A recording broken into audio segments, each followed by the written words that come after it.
Staff, before we start the meeting, does anybody know, Zoom seems to have changed, and normally what would happen is I would have all my council sort of at the top of the screen and then anybody who doesn't have their camera on below, but it's sort of shotgun now. Is there a way that I can put council sort of front and center? I can rename them so that they come to the top. So just give me a moment. Rob, I think if you just do a roll call, we'll all automatically come to the top. That's I see you all. Sorry, no, I see you all, but yeah, but we'll all come to the top of the screen. That's what happened. You think we'll move? It all happened. Okay. That's what happened in the last committee meeting I did. Okay, let's try. Doug, can you say something? I'm going to see if you move. Sure. No, you guys are all on the top of my screen. Yeah, that's so weird. And Doug didn't move on my screen. So you know what, staff, don't worry. It's fine. I just was thinking that was perhaps me that I was doing, and I could do something different to do that. I'll figure it out after the meeting. Couldn't be just you, Mayor. Yeah, no, there's a 99% chance it's me. I don't know. Mine's the same too as yours, Rob. It's weird. Well, see, Gordy, there you go. It's not me, because Gordy's a tech whiz. No. Mayor, the meeting is streaming, ready to go when you are. Excellent, thank you. So we are at, it is 6:31, so I will call to order Monday, June 28th, regular council meeting for 6:30 p.m. I would like to acknowledge that we are meeting on the shared traditional lands of the Coast Salish people. And I'm going to do a quick roll call. So if everybody could please unmute and just let me know that you're here. Councillor Baxter? Here. Thank you. Councillor Parkinson? I'm here. Thank you. Councillor Day? I'm here. Councillor Logan? I'm here. Councillor Kobayashi? Here. And is Councillor Jansen here? I don't see him on my screen. Councillor Jansen? He is here, but I don't hear him. Oh, there he is. Councillor Jansen? Can you hear me? Councillor Jansen, we can now. Are you new at this? Can you hear me? Yes, we can hear you now. Thank you. Thank you. So before I begin this evening, I just wish to share some information that clearly we all have heard. But last week, our community lost a highly respected leader, colleague, husband, father, and friend. Colwood Fire Chief John Cassidy passed away suddenly after a medical emergency. He was cared for by his own team of firefighters in his final hours. This has been a tremendous loss for all our community. We hold John's family in our thoughts, his wife Monique, daughter Lauren, and son Ryan, who is also a volunteer firefighter and a member of our public works team. Chief Cassidy was just 54 years old. It's important that we come together as a community to support the Cassidy family, the close-knit team of staff and volunteer firefighters he led, and the many, many people who will feel his loss deeply. Chief Cassidy's contributions to the health, safety, and quality of life for the people of Colwood during his 22 years of dedicated service are countless. He will be remembered as a respected leader, a trusted colleague that could always be counted on, and a man of great integrity and a dear friend to so many. His commitment to serving his community has left an indelible mark on Colwood, and he will not be forgotten. The Colwood Fire Department, while mourning his loss, continues to serve the community under the leadership of Acting Chief Greg Chow, with an unwavering support of the View Royal and Langford Fire Departments. The department banded together on Wednesday to support each other during the shock and grief of Chief Cassidy's passing. Fire services to the community were uninterrupted thanks to that well-established intermunicipal mutual aid agreement that Chief Cassidy had a strong hand in reinforcing. Arrangements presently are being made for memorial service to honor Chief Cassidy, not only for his dedication and exemplary service in protecting our safety, but for being an outstanding leader, colleague, and friend. There will be more information for the public, and I would encourage you to please go to colwood.ca to learn that information. I'm going to ask council and staff that we are going to take 1 minute of silence just to remember Chief Cassidy.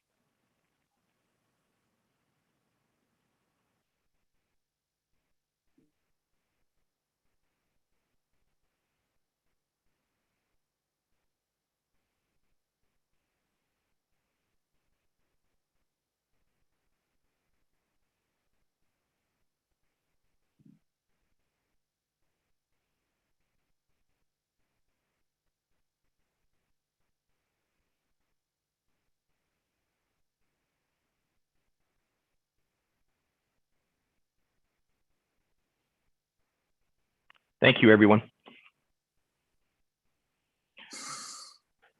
I'm going to move further now down the agenda. So presently we are under approval of the agenda. This is the near-term, long-term, and regular council meeting agenda for June 28th. Are there any discussion points? If not, I will say that those have been received unanimously, and we will move forward. Moving on to public participation, we have 2 people registered to speak.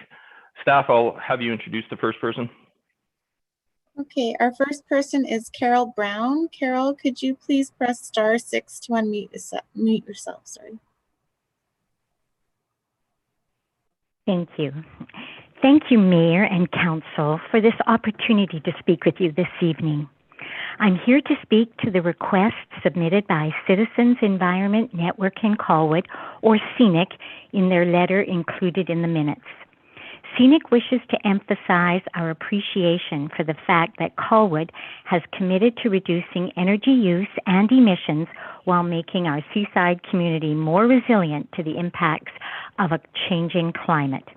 We also recognize the commitment on the part of the BC government to set new construction performance requirements through the BC Energy Step Code to become net zero energy ready by 2032. The City of Colwood is now directing staff to work towards implementing the step codes, as are the municipalities of Saanich, Oak Bay, Victoria, Central Saanich, North Saanich, and Souk. We are, however, asking the City to move directly to the implementation of BC Energy Step Code Level 4 for all wood-framed residential buildings under 6 stories and Level 3 for all other buildings.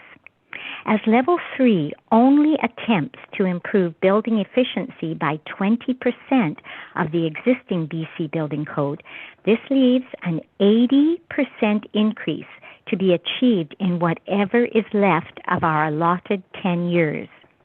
This is not a realistic option if we are serious about achieving net zero energy ready by only 2032. A realistic commitment is what we need if we are being honest about our goal to be resilient to the impacts of a changing climate. Level 4 will require working with our building community to ensure that they reach a 40% improvement from the existing BC Building Code. By working hard with our building community to reach the Level 4 standard, we will place ourselves in a much better position to achieve net zero energy ready, or 100% improvement in what is left of the 10 years. It should be noted that there are builders in Colwood today who are at or close to achieving Level 3. Yes, we know there will be additional costs, but there will be much larger costs to pay in the future for homeowners with increased energy expenses and devastating effects of climate change if we as a society don't make sufficient improvements to energy efficiency. Moving towards net zero energy ready is not something that we can delay any longer or only take small steps in achieving. It is important in assisting our Colwood building community in understanding the reality of the future and the necessity of building to a much higher level of energy and resource efficiency. Requiring the BC Energy Step Code actually empowers builders to pursue innovative, creative, cost-effective solutions and allows them to incorporate leading-edge technologies as they come available. Consider the energy efficiency options of using heat pumps for warming air and air conditioning, the use of ground geothermal to heat or cool, or solar as a rooftop power source. We also have available state-of-the-art energy recovery ventilators to filter air within the house for quality and efficiency, water heating that utilizes on-demand systems, and more efficient tanks and boilers. There are systems available now that can even take warm drain water to assist in heating new hot water. Homes can be built with all the wiring installed for at-home electric car charging. The necessary progressive building steps for the future are here and are available. And the sooner we start requiring them, the better off we will be. We entrust you as our municipal leaders and government to do what is truly best for our community residents and to help prepare us for what is to come. Preparing for an uncertain future with changing climate may likely have some cost in the present moment. However, this will be offset with the lower costs of the homeowner's future power needs or renovations. We, the citizens of Colwood, are your customer base, and we look to you for wise direction in helping to achieve a sustainable future. One where we will live in housing that meets the requirements for sufficient, decreased energy consumption and a new way of building homes that contributes to the health and well-being for us all. Thank you so much. Thank you. And I know we do have a second speaker. I believe that was Ben Mycroft. So Ben, if you're online, you're up next. Thank you, Mayor Martin. It's Ben Mycroft. Can you hear me? Yes. Oh, great. Okay. Hi, Mayor and Council. It's Ben Mycroft of Great Gablecraft Homes at 365 Latoria Boulevard. I'm speaking to two items on the agenda tonight. The first is the DCC bylaw 1836, and the second is step code bylaw. I would just like to first thank staff and urge support of DCC bylaw 1836 that's before you tonight for third reading.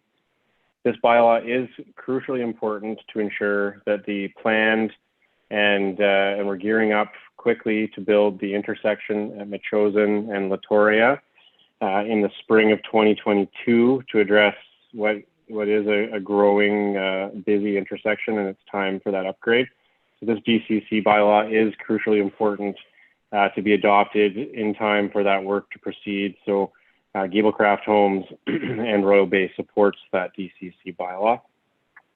The second item I'm calling in on tonight is with regard to the step code consideration in front of you. I just wanted to reiterate our support in general terms for our single family homes achieving step code 3.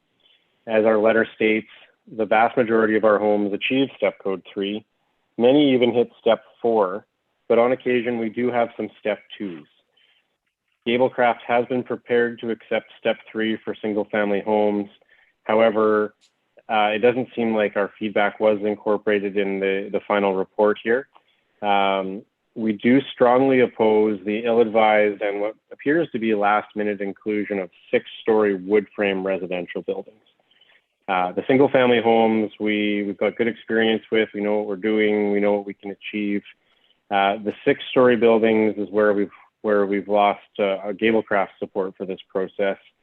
And I will add that from our perspective, the consultation and the background documentation is focused primarily on single-family homes with some consideration to low-rise, sort of 3-story and under wood frame townhouses.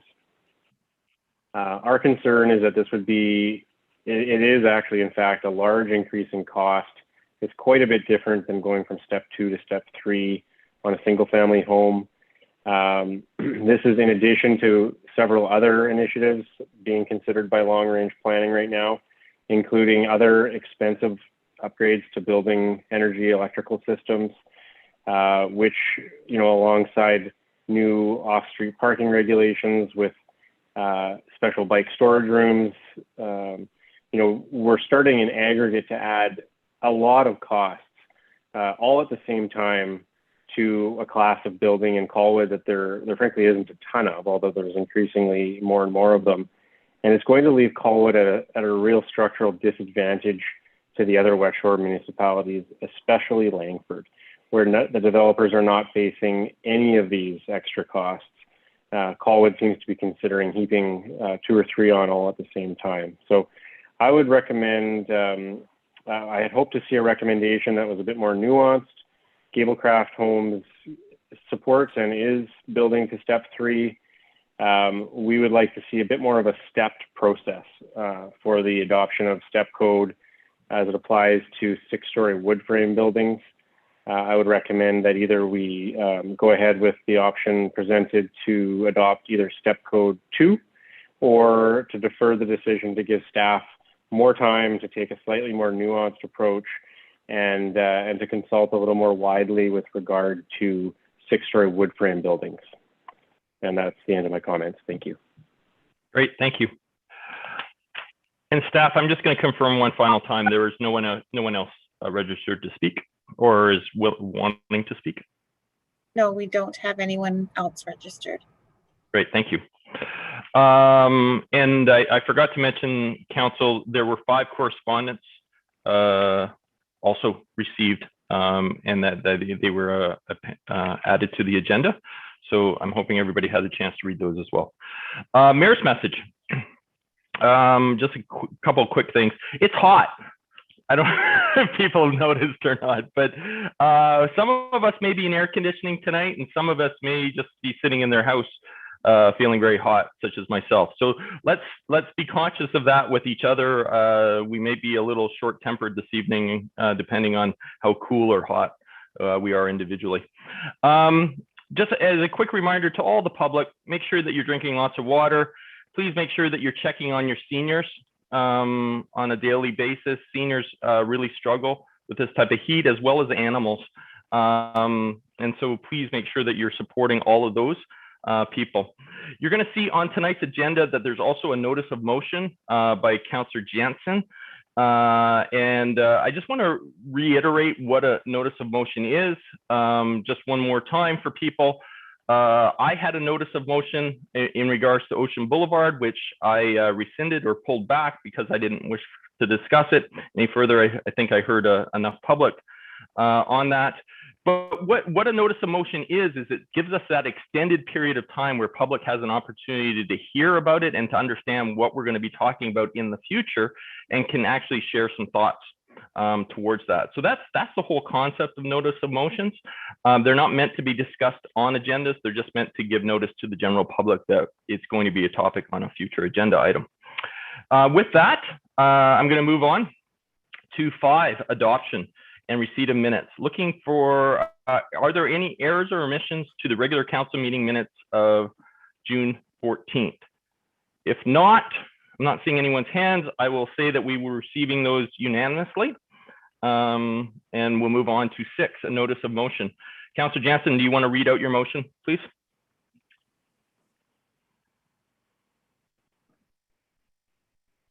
Thank you, Mr. Mayor. A pile of papers here. Hang on a sec. I can read it for you if you like. I got it right here, and it pertains to the development permit for.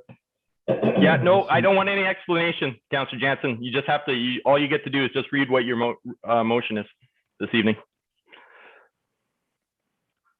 You better go for it there. I might have the wrong. Okay, so Councillor Jansen has made a notice of motion in regards to 452 Pelican Drive. And the recommendation is that the $500 Board of Variance application fee for 452 Pelican Drive height variance be refunded back to the applicant. So that will be discussed at the next council meeting. Moving on to 7, new business. This is DVP 20-011, 727 Grosswood. This is about increasing accessible an accessory building floor area. This is a recommendation from the June 7th Committee of the Whole meeting. It is moved by Councillor Baxter, seconded by Councillor Jansen. Is there a discussion? Seeing none, I will call the question. Those in opposition?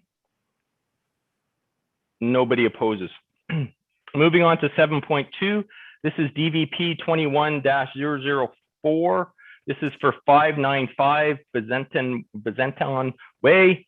This is the front yard setback reduction. This is a recommendation from the June 7th Committee of the Whole meeting. Do I have a mover and seconder from the committee's motion, or does council wish to go to discussion first? It looks like it is moved by Councillor Day. Are you moving it, or are you wishing to discuss before there's a motion? No, I'm wishing to speak to it. Okay, I will come back to you. Councillor Logan, are you wishing to move it, or are you wishing to speak to it as well? Councillor Logan? Oh, sorry, I had lost my my Wi-Fi connection there temporarily. No, thank you, Worship. I'm pretty satisfied, actually. Actually, I think this is going to be quite a nice addition. Oh, sorry, Councillor Logan. Councillor Day has the floor first, unless you were going to move the motion. Were you going to move the motion? Yes. You are moving the motion. Okay. Councillor Jansen, are you seconding it?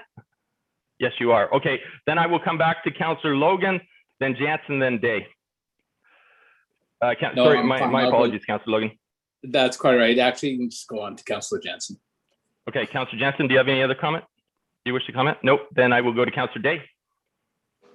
Thank you. So since this was at Committee of the Whole, I have heard from several members of the public, none of them in favor of this variance. And the reason is really that because of the build of the townhouses, making them so close to the road that there is no front yard, means that we are increasing the heat island effect and not going to be able to see what I think most people walking in the community enjoy the most, which is looking at everybody's lovely front gardens. And since we want a walkable community and we want a green and biodiverse community, I think that this is not in keeping with the goals that the City of Colwood has set for itself through our OCP, and that has been affirmed by several written submissions that we have received in opposition to the form and character that's suggested with this development variance. So I think we really should rethink how we're doing this. There is a large parcel of land to be developed with many challenges, and having the very first thing that happens on that piece of land being basically a wall of townhouses with no setback whatsoever from the road doesn't leave us any opportunity to be looking at green space. It doesn't give us any opportunity to articulate and make sound less noticeable. And it's just generally, I think, not well accepted and should be reconsidered. Thank you. Thank you. Councillor Parkinson. Thank you, Worship. First, I really should apologize because a lot of the comments I'm going to make, I had every opportunity to make when we last saw this. I guess I wasn't too concerned about the townhouses butting up to the street. It is certainly a more urban look and feel than perhaps a lot of other parts of Colwood. Whether it's appropriate exactly in that spot or not, is a matter of debate. And then I've seen the letters that everybody else has seen that perhaps the neighbors don't believe it is. But I guess, because I did, it's strange the way our system works. We had this at committee, and after committee, the letters were sent out to all the neighbors to hear their comments. And now we've heard their comments. And I sort of wonder, gee, maybe we should have heard those before committee. But anyway, so what it leads us to is a longer discussion here tonight, and I do apologize for that. But as I admittedly spent a bit more time on it this time than I had last time, there's a few minor things. The applicant information, the owner is considered the same as the owner. I guess that means the same as the applicant. The address is 595 Deserton. I don't think that's the address of the owner. Very minor things, doesn't matter.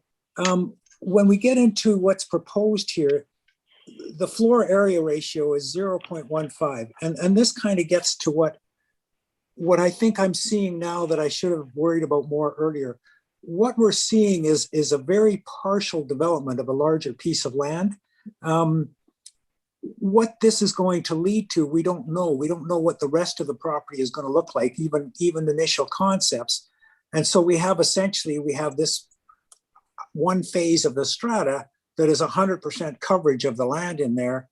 I think that all the lands beyond will access it through the one-way townhouse road and up through the center, even though that center thing that looks to me like it's a road access to the rest of the site has got 2 parking stalls on it. So there's going to be some parking issues as those two, if the road extends through, those parking stalls have to be relocated. What does that do to the boundaries of the strata?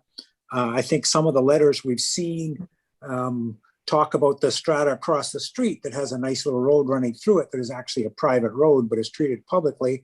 And you can see some frustrations with the people who live there. So you wonder if we're not getting into those frustrations without looking further down the road on this one application. So that worries me a little bit. And I guess that's pretty much it. As I said, I'm not overly concerned about the lack of setback on the townhouses. It's just a different way to do it. The parking at the rear is probably better than having 8 driveways crossing the sidewalk. But presumably some people will get frustrated with parking at the rear and park on the street, as they do everywhere. So I'm not sure about that one. But I do worry about not having any information about what comes next on this site. Now, maybe I'm wrong and somebody can correct me that there's 3 other accesses and the access to the rest of the site won't be through this one-way townhouse road, but it sure looks like it to me. So I guess my position here is I'd like more information. So I would be in a situation to sort of defer this for more information, but we'll see how the vote with council goes. Thank you, Worship. Thank you. Staff, can you, Mr. Molnar wishes to comment? Thanks very much. I'm actually here to answer any sort of question that may be asked, and I'll start off with what's happening next. Council wouldn't normally see what's happening next unless it was a consideration for rezoning. So as a strata property subdivision is considered, that's fully handled by the approving officer under the zoning context that's enabled of the land. So you are correct, Councillor Parkinson. This is phase 1 of a multi-phase strata. And we intend to allow it to be as many phases as reasonably possible to properly build out the land with site adaptive design considerations at play. The reason why phase 1 is coming forward before the rest is because, frankly, staff worked with the developer and said, we need more time to work with you on the site adaptive concept. What we've seen insofar did necessitate a fair degree of terraforming that we think that we can work together to best affirm. You are correct, absolutely correct. Those 2 parking stalls are shown in the primary access road that are intended to be there. They're in excess of what's necessary now, and they'll be fully realized and relocated as part of the phase boundaries. But again, that's not a factor for council consideration. Phase boundary is done almost on a weekly basis with staff through the approving officer and the legal solicitors, but I'm more than happy to explain it with you, to explain it further. In terms of the setback, there is the existing boulevard condition on Byzantin, which starts out with the travel lanes and goes to planter bays and parking lots. So Councillor Parkinson, you again hit the nail on the head. Where there's spillover from the site, just like with anywhere else on the lands, that spillover will happen onto the street. However, the site is not requesting a variance, and it's meeting the standard of the parking consideration that's in our present bylaw with no variance consideration at play. So parking that spills out into the street would be what's naturally found in the neighborhood and area. So it'll go travel lane, Boulevard with improved boulevards with trees for exactly what Councillor Day spoke about, that green pattern, being able to help that heat signature. And we can certainly work on making sure the trees have appropriate canopy, that heat signature for the roadway is properly augmented. And then you end up with the sidewalk right at the back of the property line. Now there is, right at that interface property line, there is a statutory right-of-way that we intend to carry on. That statutory right-of-way is ultimately for inspection chamber boxes. There is no other utility that's contained within it. And we've got no problem working with the developer to obtain that right of free clearness to the lands. So I'm more than happy to explain how the further subdivision of the land will happen. I'm also more than happy to meet with council individually to talk about subdivision or phase strata where it pertains. But this is a zoning consideration. And for that zoning consideration is part of that front yard setback consideration, which is expressed at a minimum.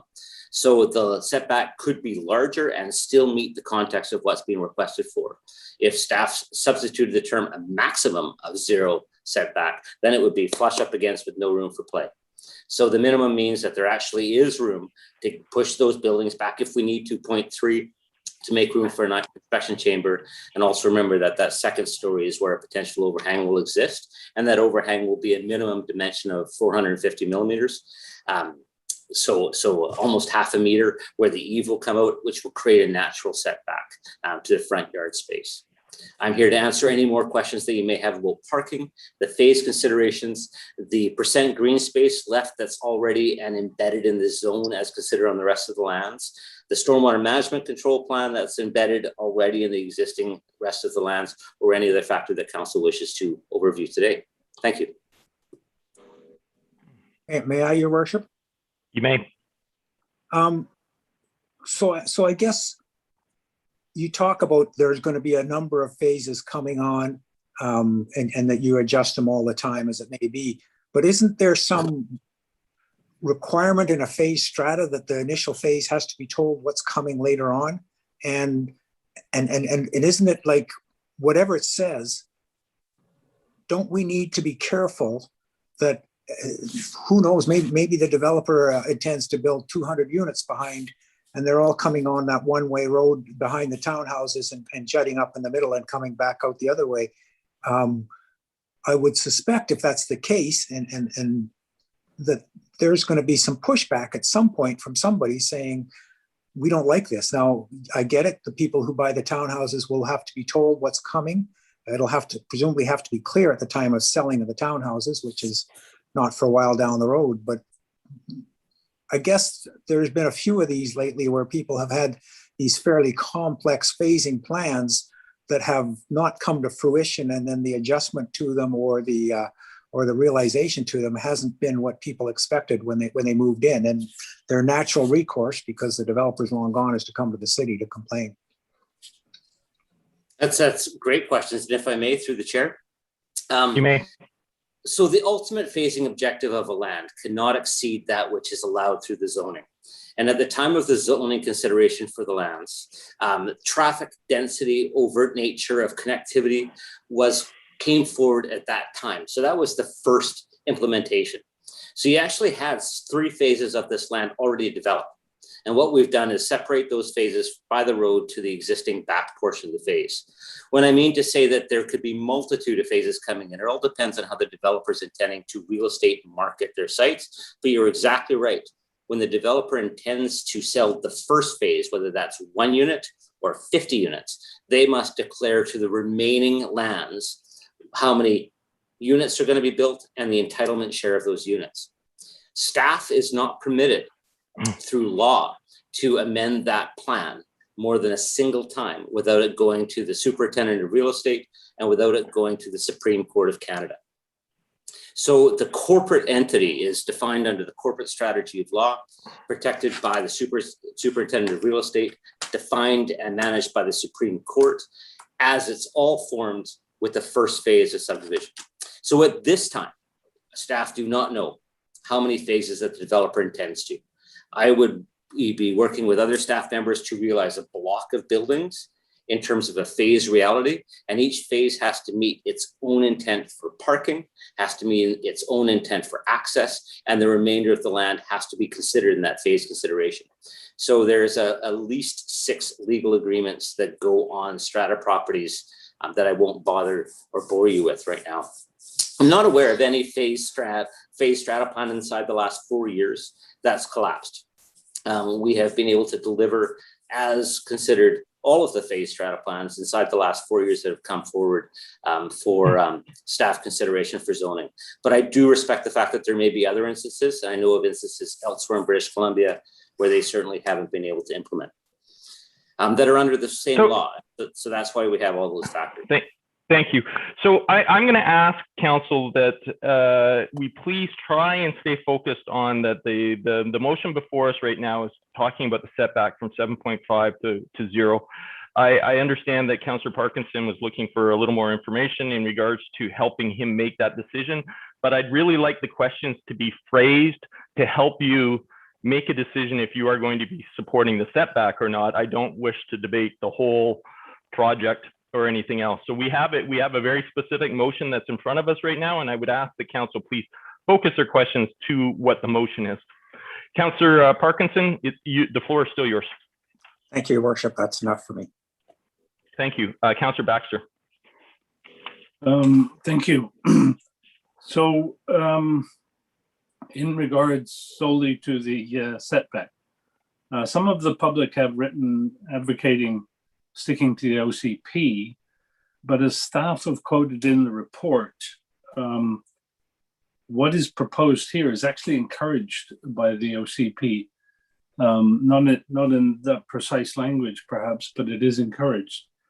And it is a value judgment and as to whether we go that way, but I just think it's important to know that.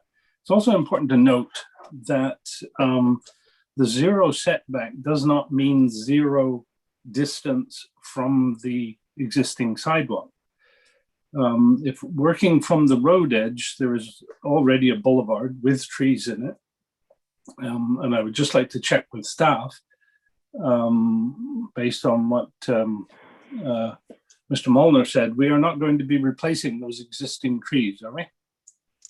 No, actually, I love to be able to work with the developer to say, if you can keep the tree, that'll work for the boulevard. So that's exactly right. But we do have to run an irrigation conduit along those frontages there.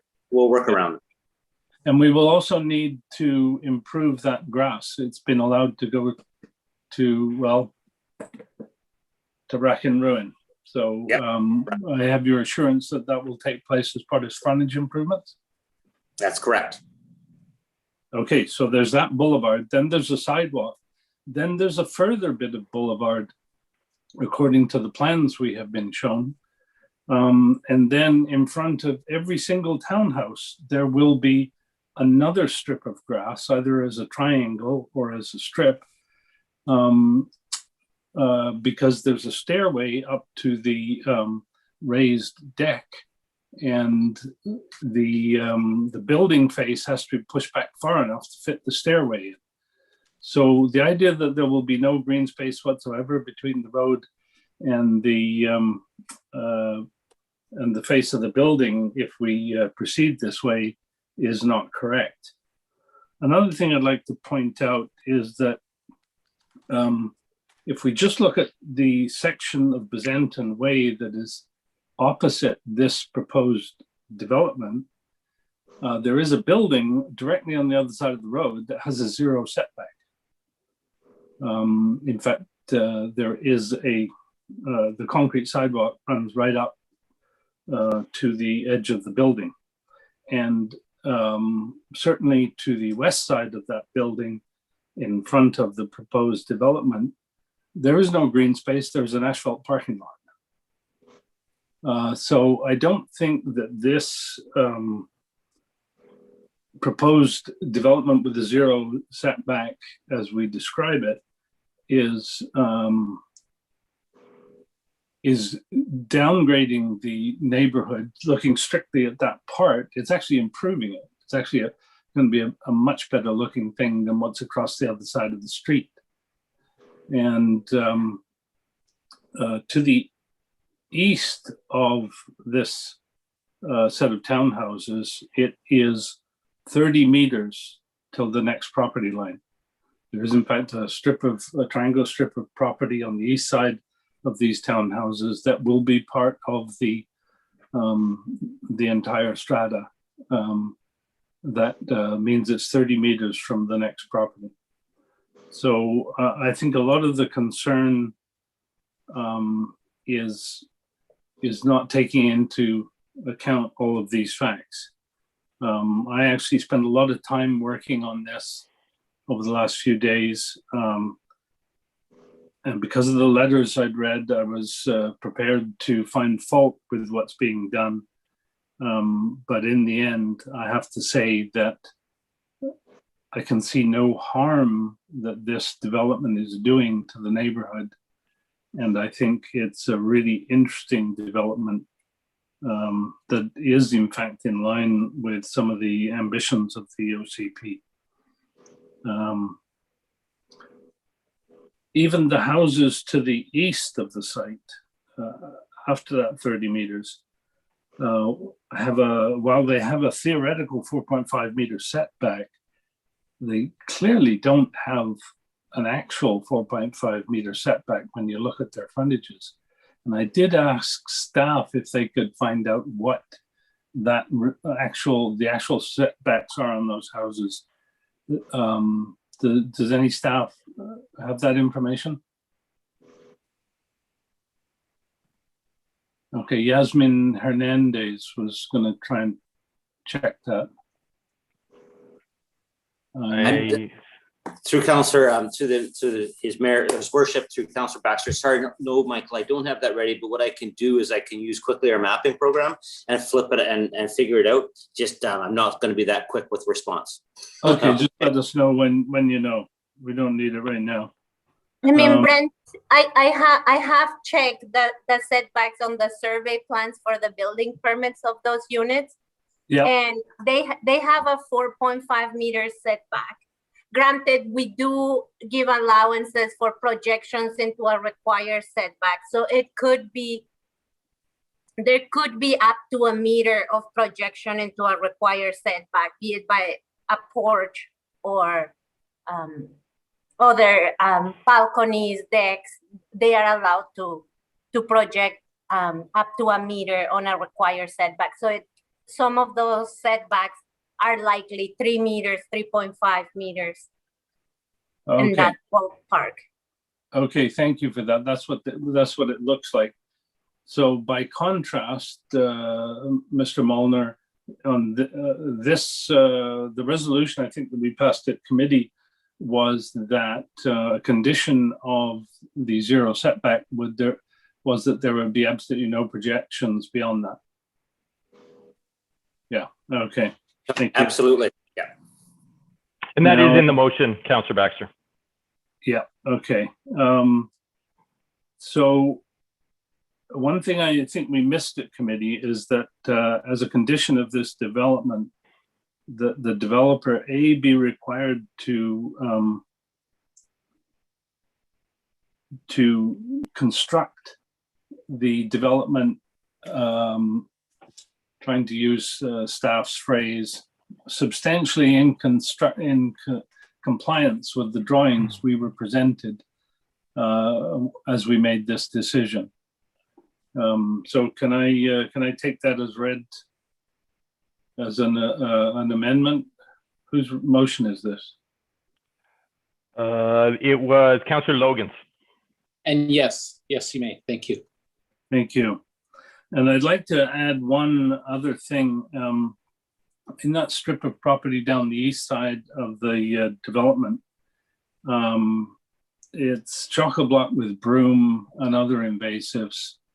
And I think it would be very appropriate to have the invasives pulled and replaced with native vegetation as a part of this phase of the development. Can we include that, Mr. Molnar? Is that going to work? Okay. Yes, we certainly can add that. So I would like to add that if we can do that informally. If not, I make a motion to amend the resolution. Staff, can you just take that as direction? Or do you need it in the motion? No, okay. No, yeah, staff will just take it as direction. Councillor Baxter. Okay, that's super. Then that is all I have to say about that. Oh, no, one more thing. There were 2 letters, and sorry to go off topic, but I need to, regarding the Creek Through Lane private driveway. And I just need to say, when we've done with this, I would like to make a motion regarding that driveway. All right, I will come. Sure, I will come back to Councillor Baxter before I move on to 7.3. Before I go to the next speaker, which will be Councillor Kobayashi, can I please clarify with staff that we captured? It sounded like there was an amendment to the motion that Councillor Logan accepted. Can I just clarify what that was and where we put it? Sorry, I didn't quite catch that. Okay, so then no, that's fine. That's why I want to clean it up now versus later. Councillor Baxter, can you just reiterate what you were looking for and what Councillor Logan agreed to? It's the same motion, but with an addition that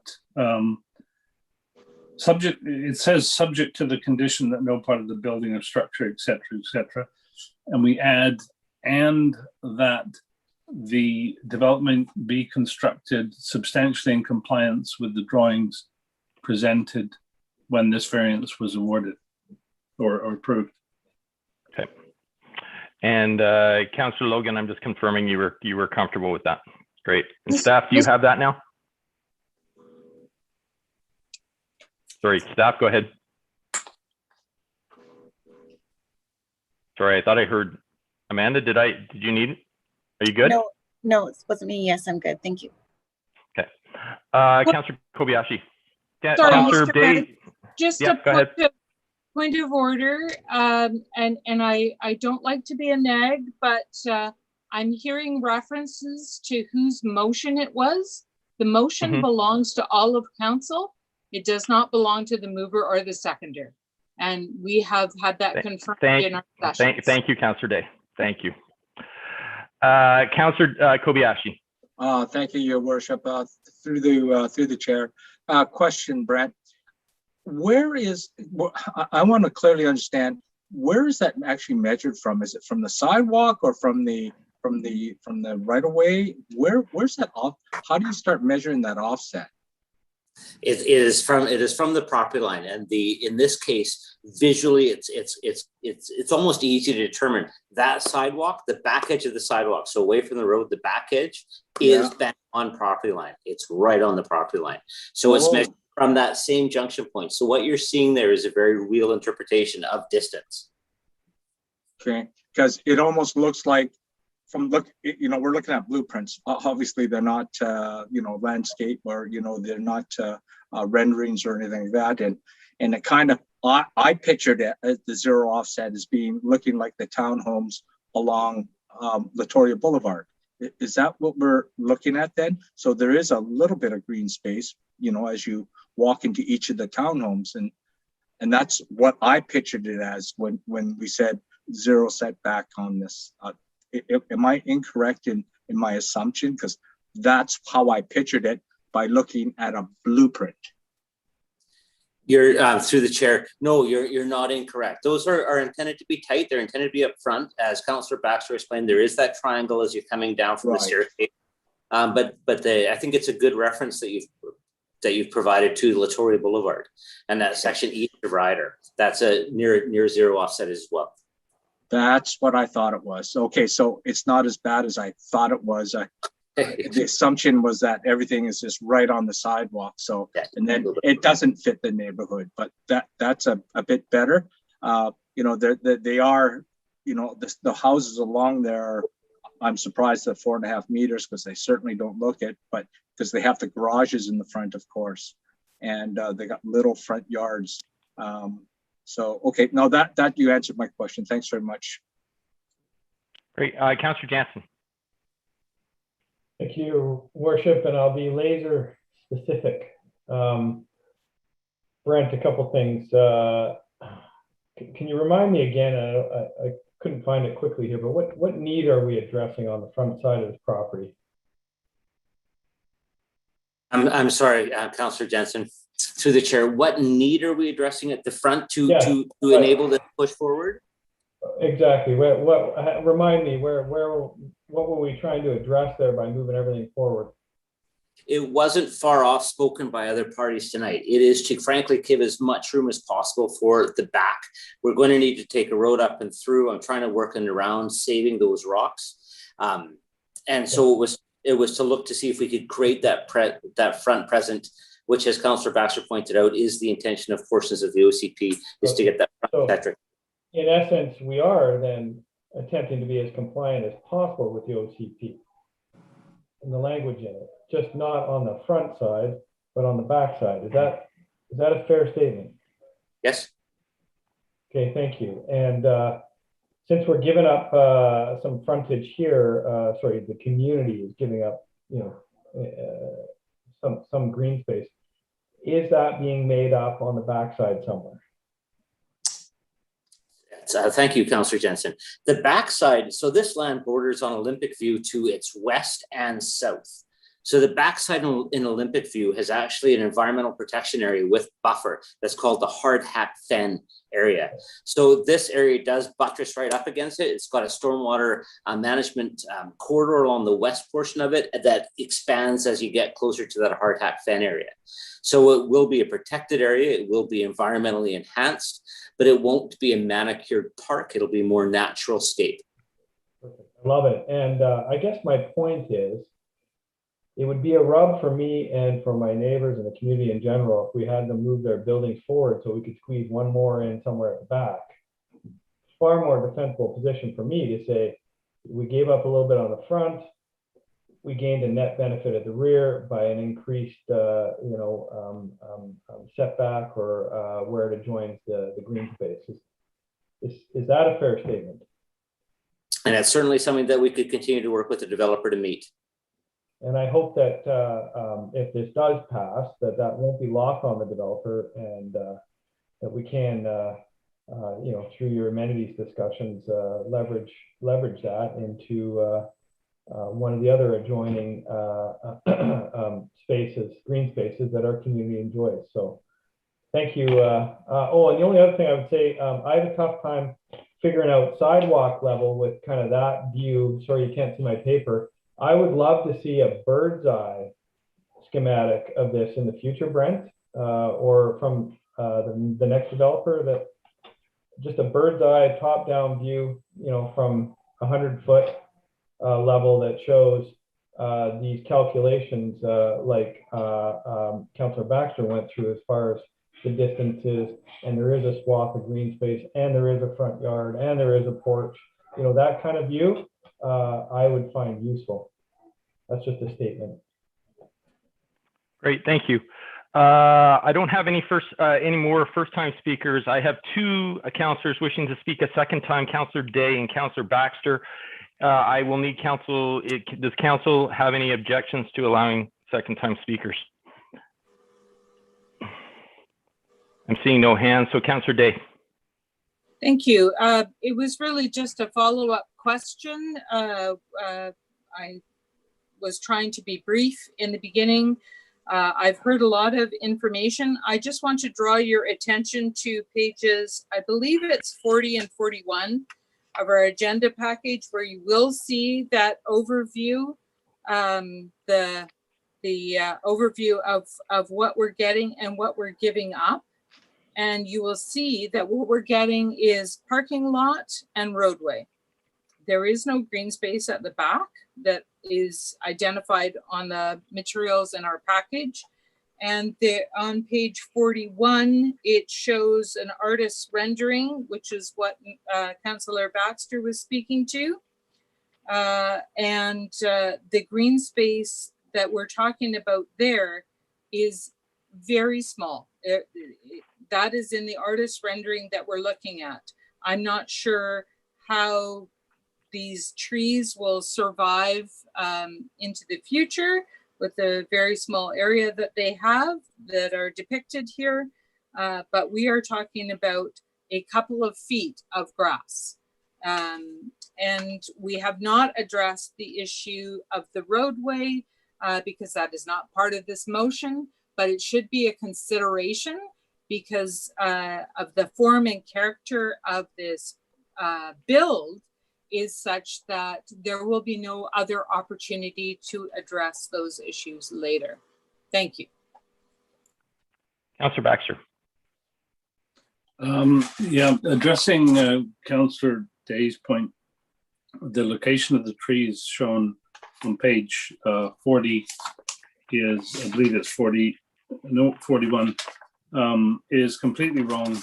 And if you look at the plan view, you get a better idea of what's actually going on at the front there. And I'm going to address that with Mr. Molnar in a minute. But I've actually been out to see these trees and they are already flourishing. So I don't think there's any question about them flourishing in the future. Mr. Molnar, you said that the property line was at the back of the sidewalk, and I believe that is true on the other side of the road. I just question whether it's true on this side of the road simply because of the plan on page 40. If you look at the ghosted line of the access side, concrete access from the bottom of the stairs to the sidewalk, you will see it goes past the line that they have depicted as the property line and intersects what appears to be the sidewalk, a meter and a half away, perhaps. It's such an interesting discussion. As this is land use and zoning, I'll be honest, staff didn't pay any attention to those lines. And so it's not part of the consideration at hand, and we're going to get a civil plan that will show them adequately. So what we've done is we've looked on the legal plan, we've looked at the orthographic photo, we've mapped those, found that to be true. If the developer has to look like they're pushing it back a little bit to realize that, well, then that's what they're going to have to do. That sidewalk is shown right bang on that property line by the ortho and the legal descriptions, and no statutory right of way was taken for that sidewalk to exist. If I was on my computer, I could pull up that ortho for you to look at, but it's on Civic Info, and it's tied within 0.2 of a meter to actual. So it's pretty close, and it's showing it bang on. But there are other factors that have come in terms of access road that are all covered by other bylaws. And so the access road, the width, which normally council wouldn't see at the time of subdivision because it has a bylaw to describe it. This access road is all considered under the building bylaw and the emergency services plan for accessibility. And I can hold separate sessions with council to explain how those rules come about. But I hope that answers your question, Councillor Baxter. Well, I think it leaves a bit of a conundrum. Certainly the plan, I think, is telling us that there's very slight setbacks between the building corners, for instance, and the property line. But the plan has said to me that the green space is actually about twice what you're saying it will be if this plan is followed. So that would be hammered out at development permit stage, where we'd actually look to see the siting and all the factors to ensure that we had clear and conformance to zero trespass. We wouldn't typically bring back development permit for those levels of details, but council has expressed a desire that the architecture is very, very similar. And they've also expressed a desire that there should be zero trespass onto the setback. We'd have to close road, frankly, there can't be any trespass anyway. And so we will work accurately through the development permit stage to ensure that those walkways come down and are fully contained on private lands and have a zero grade interface with the back of the sidewalk in a manner that doesn't create a tripping hazard or use hazard for the sidewalk. Council, though, could also turn around and say, well, you know, this is just getting too tight. We'd like to see it back 0.1 or 0.3 if they chose to do so. Okay, thank you very much. Okay, thank you. I'm not seeing any other hands, so I'm going to call the question. We do have the motion that's in front of us. Those in opposition?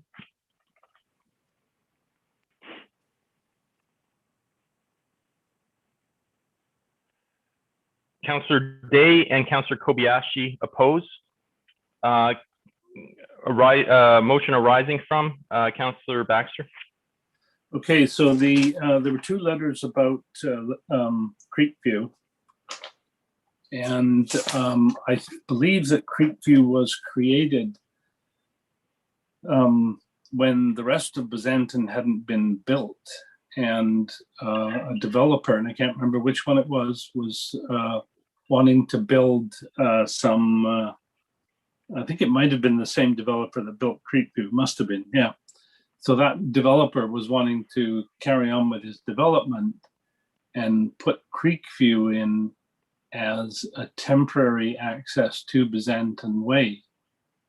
And I don't believe there was anything that said that it had to be removed later, but I believe the intent of it was to be temporary. So I move that we ask staff to return with a report on the history of how Creekview was created and whether it would be appropriate to delete the right-of-way for public passage on there, or indeed to take it over. Thank you. I have a motion. Councillor Day, you are seconding? Just confirming.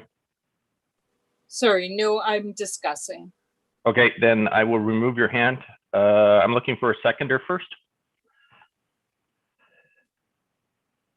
I do not have a seconder, Mr. Baxter or Councillor Baxter, so that motion does not move forward. Okay, thank you. Thank you.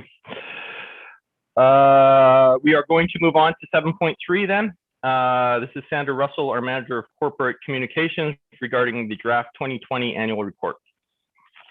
Ms. Russell. Good evening, Mayor and Council. Thank you for allowing me to speak to you tonight. In your agenda package this evening, you have the draft 2020 annual report. Really, it's just an important opportunity to reflect on the work the city has done over the past year and clarify our goals and objectives for the coming year.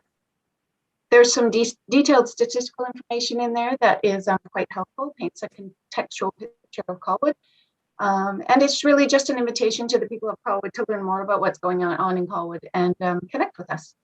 So the report has been available online for review by members of the public for 2 weeks prior to this meeting. On June 16th and the 24th, it was in the Goldstream News. We had one inquiry about the annual report, but no feedback to this point. So I offer it to you for comment and discussion. Great, thank you. Council, I do not need a motion this evening. This is just for information, but I will look to questions or comments. Councillor Day. Thank you. Page 91 of the annual report, General Statistics 2016 to 2020.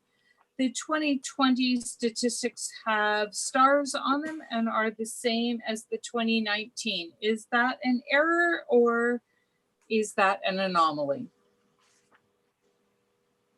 Oh, there you go. I believe that is from, those stats are from Stats Canada, and so the new census data is not available yet. I think that's why there's a star beside those bits of information. Okay, it just, it feels incomplete to use data that we don't have. But by and large, it is a good overview of Colwood. However, you know, I think that the reality is that we are moving more and more towards supporting development and farther away from protecting green space or environmental values. Thank you. I'm not seeing any other hands. So thank you, Ms. Russell. I will make one comment. I disagree with Councillor Day. I believe we are strong on our development, but I also believe we are strong on environment. We're one of the only municipalities that have declared a climate emergency. And we have continued to work to try to foster our parks and in the nature that we have in this area. And I think this council has done admirable work versus that. And I think there's a fine line between trying to create both. Moving on to 7.4. This is Ms. Boven, our manager of finance. This is in regards to our 2020 statement of financial information. Oh, Ms. Mr. Boven. Mayor, Councillor Kobayashi had his hand up. Thank you. Councillor Kobayashi, did you wish to comment? Just a quickie, just for Sandra. So with that one, because I was confused and I was looking all over for what that star meant. Could we just put what that star means then, just to clarify that? Yeah, thank you very much. Absolutely. Thanks for the opportunity to say a bit more. I think that we can get more accurate data from the Environics database that we have access to now. So before the report is finalized, I'll make sure that data is updated to show that. Thank you, Councillor Day and Councillor Kobayashi. Councillor Jansen.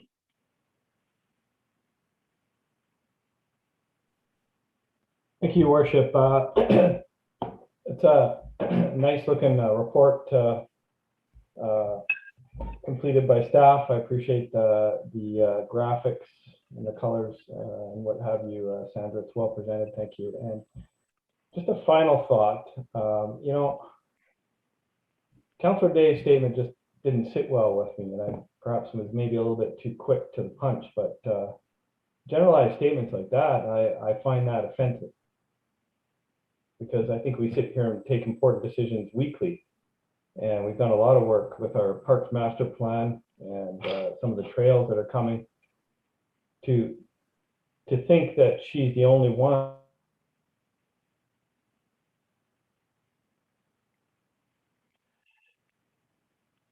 Councillor Jansen has been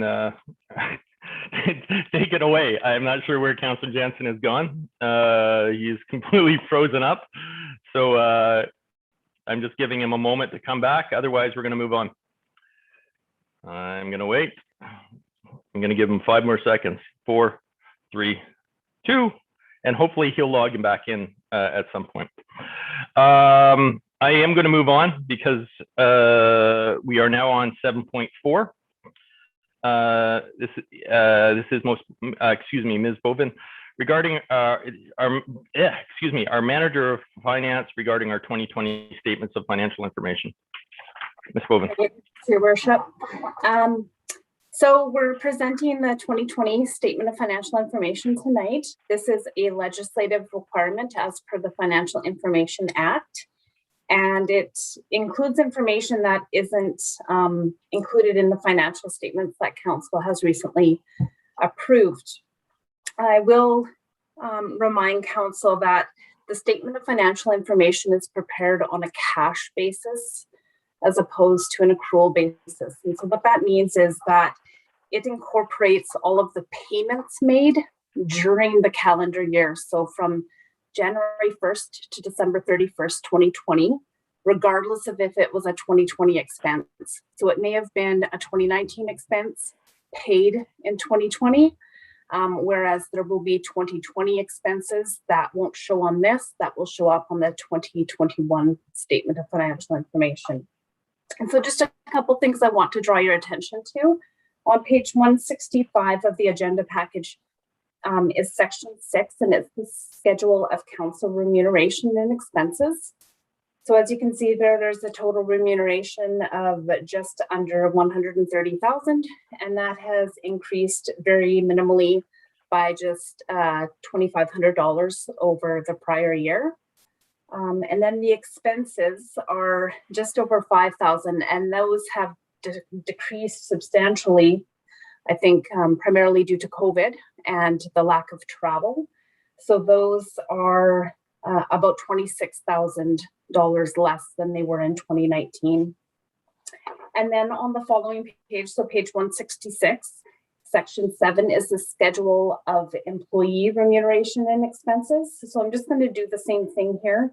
The total expense or the total remuneration here is just over $100,000 higher than the prior year, and the expenses are $83,000 lower than 2019. And again, that's as a result of COVID and the lack of travel that occurred during 2020.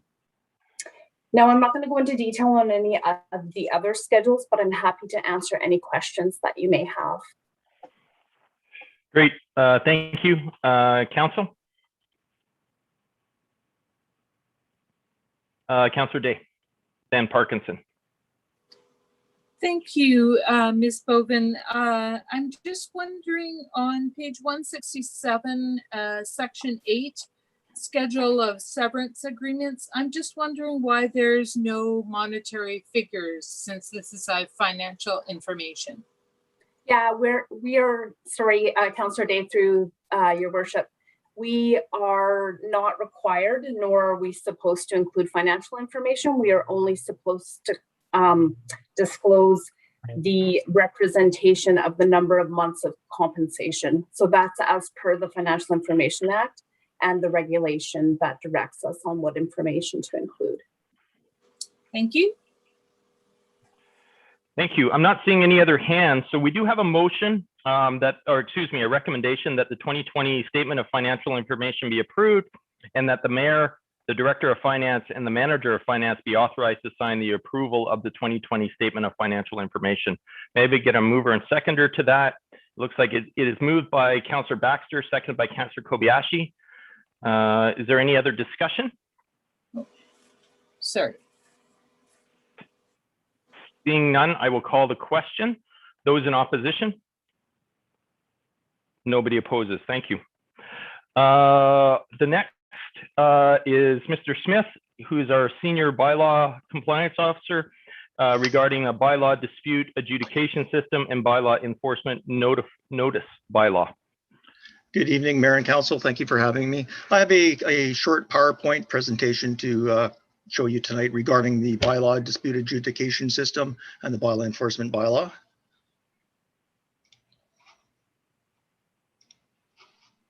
Can everyone see that all right? No, unfortunately not. We are still seeing, well, we're still seeing your face, Mr. Smith, which is lovely, but no, we don't see the PowerPoint. Okay, let me try this again here. How is this? There we, yeah, it's loading. There we go. Much better. So the summary and purpose of this, the purpose of this report is to seek Council's direction to move forward with the bylaw notice enforcement regulation adjudication system. The background: at the September 8th, 2020 Committee of the Whole meeting, committee asked that staff work with neighboring jurisdictions to explore cost and service sharing and bring back implementation options. The City of Victoria and Township of Esquimalt had no tickets proceeding to adjudication. Bylaw Services had reached out to the City of Victoria and the Township of Esquimalt and were informed that adjudication cost sharing would not be required, as most tickets are dealt with through a screening officer, never making it to adjudication. The Township of Esquimalt indicated that they have used an adjudicator once in the last 5 years. The City of Colwood has issued a very low number of tickets, none were which disputed. In 2020, 5 tickets were issued with 0 disputes, and in 2019, 1 ticket with no disputes. Under a bylaw dispute adjudication system, all outstanding disputed tickets can be adjudicated at one time on a specified day or days throughout the year. Under our current MTI system, each disputed ticket proceeds to the courts at a high cost of staff time. Recommendation: that it be recommended to Council that the City of Colwood make a request to the Ministry of Attorney General to be added by regulation to a list of bodies to which the Local Government Bylaw Notice Enforcement Act applies, and that a bylaw dispute adjudication system be established. And further, that upon approval from the Ministry of the Attorney General, staff introduce a bylaw enforcement notice bylaw. If you have any questions, I'll be happy to answer your questions at this time. Great, thank you. Councillor Day, then Jansen. I'll go to questions before I look for a motion. Councillor Day. Thank you. So my question is, in the report, it says that it does save staff time by allowing you to handle several tickets on the same day. But it also says in the attached information from the Local Government Management Association that it also requires a staff member. Now, I'm assuming that staff member will be someone who's already working for the City of Colwood and not a new hire, but it would increase that staff responsibility level. Would that equate to any additional costs for the city? So through the chair to Councillor Day, there's no actual additional cost. So that staff time would be screening officers. And if this passes, a bylaw would be sent to you for approval. And in that bylaw, it would list approximately, say, 4 to 5 screening officers.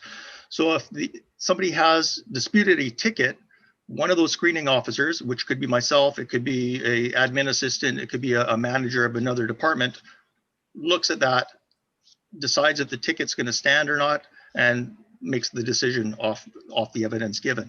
So there is no additional cost. The report mentioned a cost of about $20,000 per year. That, you know, was that, or are you talking the report from the government, the tool? Yes. Yeah, that's not actually needed because after contacting City of Victoria, and if you look back at their numbers, it's in the report. I think they had 115,000 tickets were issued, over 8,000 were disputed. None of them ever made it to adjudication because it was all handled at the screening officer level. So I think I'm not too sure where the government came up with that amount of $20,000, but that's wouldn't be required. But supposing that the person who received the ticket is not in agreement with the adjudicator. So if that happens, the city can hold on to that ticket for up to a year. There's no set time like an MTI ticket where you have 6 months, then you proceed to court.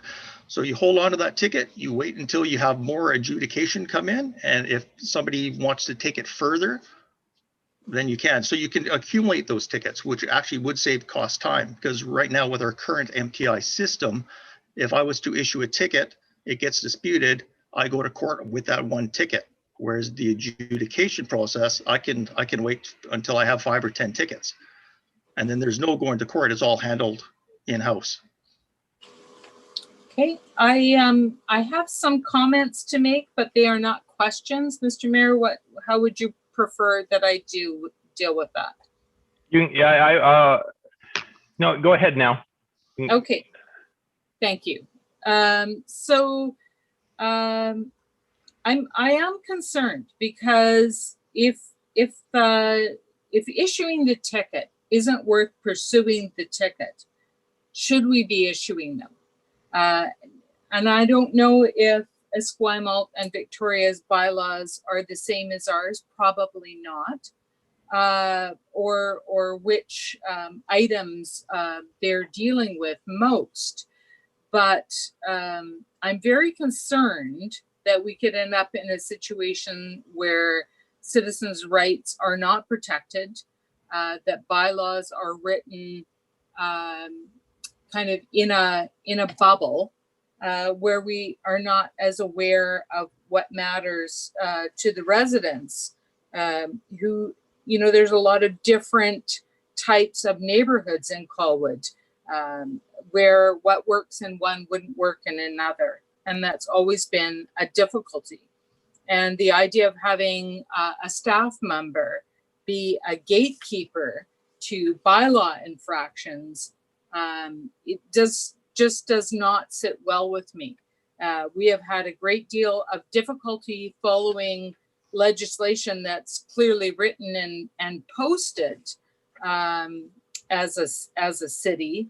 And this just is another even more convoluted system for residents to try to navigate because it really depends on who's issuing what tickets and why. Thank you, that's all. Thank you. Councillor Kobayashi, then Jansen. Your worship, my question was asked and I was going to move the motion. Okay, thank you. Councillor Jansen, I will let you're seconding it. Great. And then I will go to Councillor Jansen for comment. Thank you, Worship. And This is a system that's used in most of our neighbors, including a jurisdiction that I'm familiar with, and it works successfully. And decisions are not made in a star chamber if the respondent doesn't agree with the screening officer's decision. That's when it goes to an adjudicated process where we would have to hire an adjudicator for an afternoon and hear a couple of tickets. So I am pleased. I think this has been a long time coming, and it's the first step in moving forward to an effective bylaws enforcement process. Thank you. Thank you. I'm not seeing any other hands, so I will call the question. Those in opposition? Councillor Day opposes. Moving on to 7.6. This is Mr. Grant, our Manager of Building Inspections and Bylaw Services. This is in regards to the BC Energy Step Code process, consultation, implementation, amended building bylaw. Mr. Grant. Good evening, Council. I will also make an attempt to share my screen here. Wish me luck. How does that look? We can see it. Oh, that's good. Okay, so move this over here. So tonight we bring you a staff report for considering the implementation of the BC Energy Step Code. By now, most of you are probably aware of what its purpose is and how at this point it is an optional approach for local governments. Tonight we have Gatane Kerrigan with the Community Energy Association available for questions that are specific to Step Code, where we're at with provincial implementation and experiences other communities have had with this program.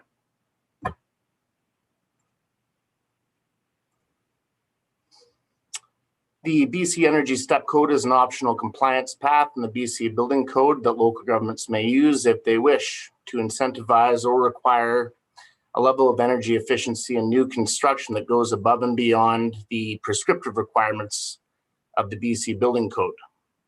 Builders may voluntarily use the BC Energy Step Code as a new compliance path for meeting the energy efficiency requirements of the BC Building Code. As part of the city's climate emergency response in 2019, Council endorsed accelerated actions, including implementation of the Step Code. On November 12th, 2019, a staff report was offered outlining the implementation, consultation, and anticipated timelines for the BC Energy Step Code in the City of Colwood. So what is the purpose of the BC Energy Step Code? I think people have heard quite a bit about this, but I'll just touch on the main parts once again. So boost insulation, ventilate smartly, mind your machines, minimize thermal bridges, seal it up, meaning the house itself for air changes, and being considered about placement of doors and windows. The BC Energy Step Code sets 5 performance levels or steps that exceed the base building code, with the higher steps being more energy efficient. The benefits include greenhouse gas reductions, better long-term affordability with lower energy costs, increased comfort with the ability to maintain a more even temperature throughout the house, better health through refreshing indoor air, and improved durability as buildings are less prone to moisture and condensation issues that can lead to deterioration of the building envelope. Province-wide, many communities have adopted Step Code.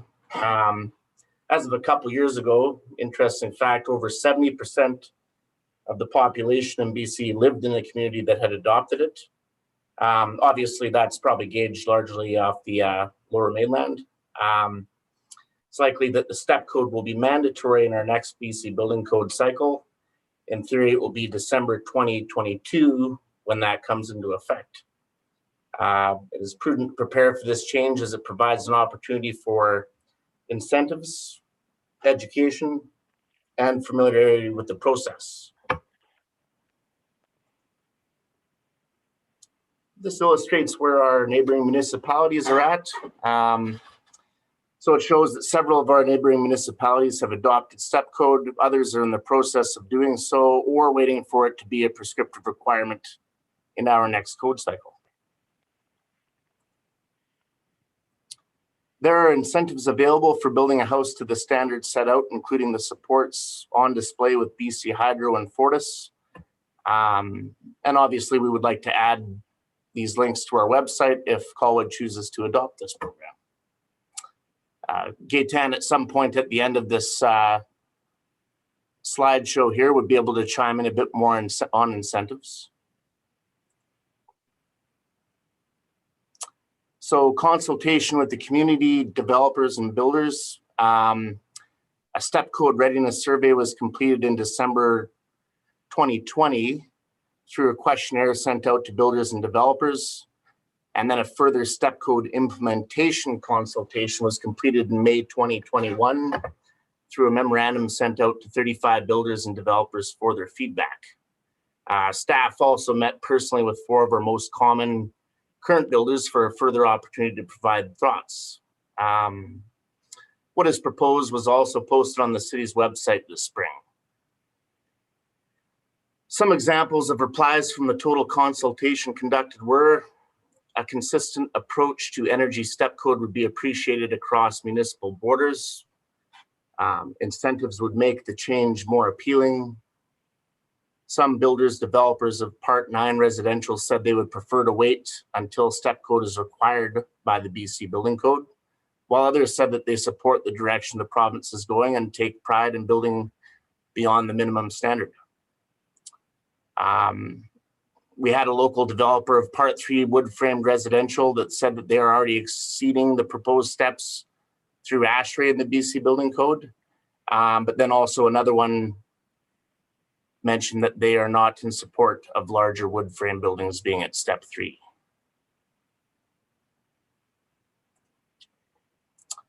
So conclusions. So step code is the direction the province has taken to improve energy efficiency and support greenhouse gas reduction.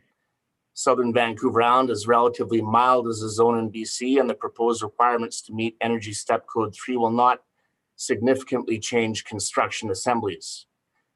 As Colwood is part of the capital region and with a populous area of the province, energy advisors are more readily available in comparison to other regions of BC.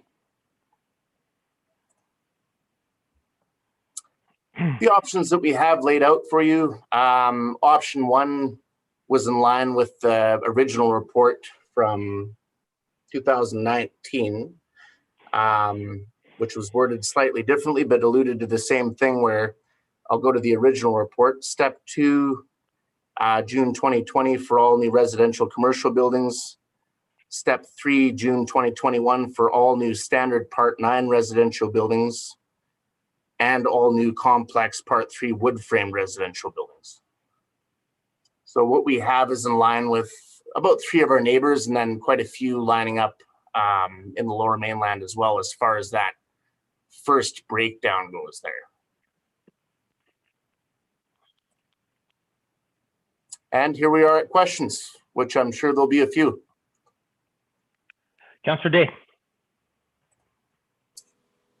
Thank you. Could you put your slide back up showing what other municipalities in the region are doing? Yes.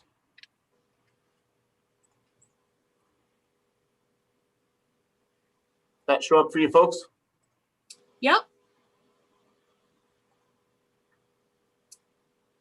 So I'm just having difficulty relating what's on that page to what's in the recommendation, because we have step 3 for Part 9 buildings, step 2, step 3 for the 6 stories and under, and then down to step 2 again. So our recommendation is sliced and diced a little more exactly.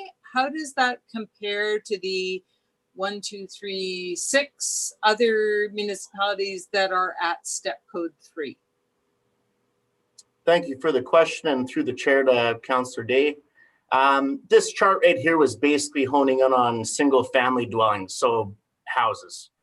I did not do a chart for the rest of the buildings, but essentially the way we have it broken down is consistent with Central Saanich, and Victoria for a breakdown.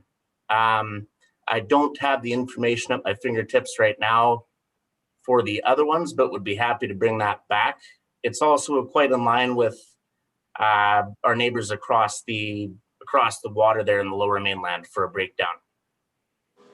Okay, thank you. And I'm also just, I'm particularly concerned about strata buildings because a lot of the more affordable units for young folks are in those stratified buildings. And I would really like to see some energy efficiencies put into those buildings because the stratas generally pay for sewer, water, some of them pay for heat, and their strata fees can be, well, almost as much as my mortgage payments have been. So it is a significant cost to young families who are not always thinking about those aspects when they get into a strata. And I would really like Colwood to try to take a lead if there's a way for us to do that, to increase the efficiency and the pleasantness of being in a home that's well insulated and energy efficient. Is there a way that that is facilitated in the recommendation, or could a change be made that would facilitate that? Yeah, the building code doesn't use the word strata as far as these classifications go, but I could do a little bit more research on that and return to council with a question. Unless Katan, do you have anything to chime in on with that one? Just the point about energy poverty and equity across, and that lower income families or young families are really hit with the operation costs of inefficient housing is absolutely a concern that gets addressed when we make a level playing field and make sure that all of our buildings are up to certain energy efficiency standards. Does that answer, sorry, through the chair, does that answer your question, Councillor Day? It does. We also received a letter from our scenic Colwood citizens who are interested in doing everything we can to meet and deal with our climate emergencies. And their recommendation was for a step 4. Is that something that we would be able to do? Yeah, through the chair to Councillor Day. We can technically adopt whatever step code we choose, whatever level of step rather. I think it would be prudent at this point, in my professional opinion, to walk before we run, so to speak. I think it's important that people get used to the process, but if council chose to go that path, that would be an option, if that answers your question. Thank you. I Thank yield you. the floor. Thank you, Councillor Day. Councillor Baxter. I have a question about the step 2 for accessory dwelling units and garden suites. Why would we do that if the main building on the lot would have to be built to step 3? If you don't mind, I'll just pull that up. I had that, I expected that question here. Bear with me. So the response that I got from an energy advisor is that the major issue in meeting the air tightness requirements using the air changes per hour metric is the metric of air changes per hour is based on house volume, but leakage happens through the surface area. Because the volume to surface area works against us with smaller houses and for us with larger homes, This makes it harder to meet the required ACH requirements for small homes. I'm pretty sure that in the next edition of STEP code, there will be a second metric for air leakage based off surface area as opposed to volume. So it seems like we're in a bit of a limbo stage with that. So believe it or not, it's harder for a smaller house like that to meet step 3 for air changes per hour than it is for 2. For the same amount of work put in per square foot, yeah. Okay. So that's about as deep as I could go into the logic behind that. But hopefully that answers your question, Councillor Bags. It does, thank you. Currently the expectation is that the province will bring in the new code at the end of next year, I believe. Do you believe that? In my experience with, through the chair to Councillor Baxter, in my experience, that's a moving target. I don't think I've ever seen them implement a building code cycle on the date that they said they would. What's your experience, Gatane? Were they on target with the last one? Within a couple months. Thank you, Mr. Grant. Through the chair to Councillor Baxter. My experience with this one is that they are intent on when the new code comes, it will be at step 3 or 20% better for part 9 and step 2 or 20% better for part 3. So they are intent on making that mandatory. Absolutely. Yeah, I was really inquiring about the date being the end of 2022. So I've known things to slip in the past. Sorry, carry on. No. So if the code is coming new every 5 years and they expect that the code would be December 2022, then I would expect that is the date. Great. Okay, Your Worship, would it be appropriate to make a motion, or have we already done that? No, yeah, go ahead, go right ahead. Okay, I would like to move option 1 with the addition that we ask staff to come back with a report in 18 months on moving everything up a step. Okay, do I have a seconder to that motion? I'm just going to clear hands. Councillor Parkinson, I see your hand. You will get to speak. I will come back to you, but I'm just looking for a seconder for that motion. I don't have a seconder. Oh, I do. There we go. It is seconded by Councillor Day. So thank you. May I speak to it? You may. Okay. As has been pointed out this evening, more than once,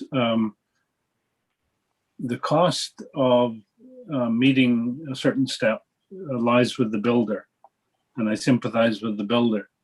But the savings occurs to citizens of Colwood, possibly not people who are citizens right now, but people who will be citizens of Colwood, and who mostly have a lot less money than the builder and a lot less flexibility with their money. And even if you don't take into account the need to reduce our energy use to save humanity, basically, we do need to reduce the cost to all kinds of people, old folks, young folks, of looking after their energy requirements. And in addition, what's going on right now should remind us that it isn't just about being warm in the winter, it's about staying cool in the summer. I live in a house that was built in the 50s or 60s, and an awful lot of money has been spent on bringing it up to somewhere near step 3, if not higher. And that has been spent by probably more than one owner over a long period of time. It's been an expensive thing to do. And I don't think we want to bequeath that to those who are yet to come. And I would point out that while some of you are very hot in your houses I'm sitting here at a temperature of 23.5 degrees because of a heat pump and having got rid of the gas furnace. Gas furnace doesn't do anything for you in the summer. So in addition, I would point out that this motion doesn't say that we will change in 18 months. It says, please can we have a report in 18 months so we can consider it. Thank you.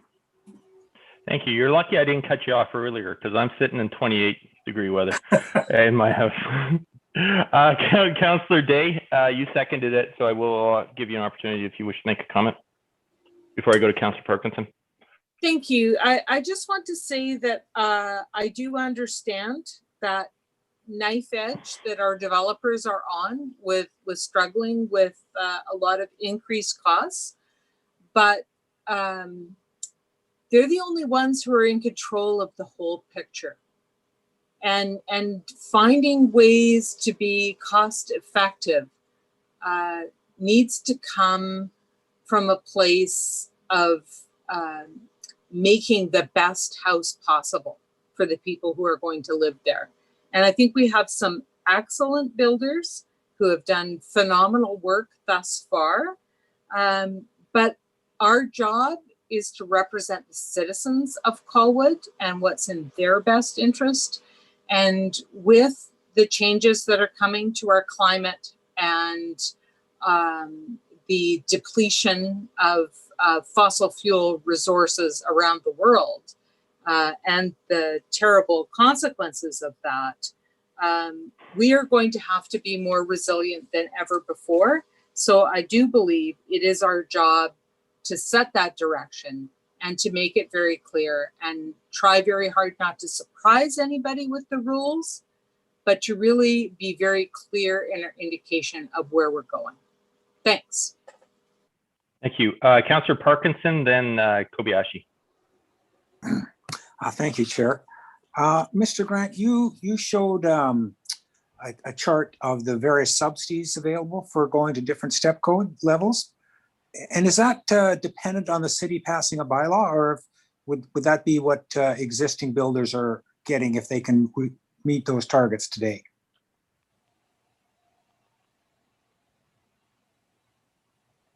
Thank you for the question, Councillor Parkinson, and through the chair. Gitan, would you be able to field that one?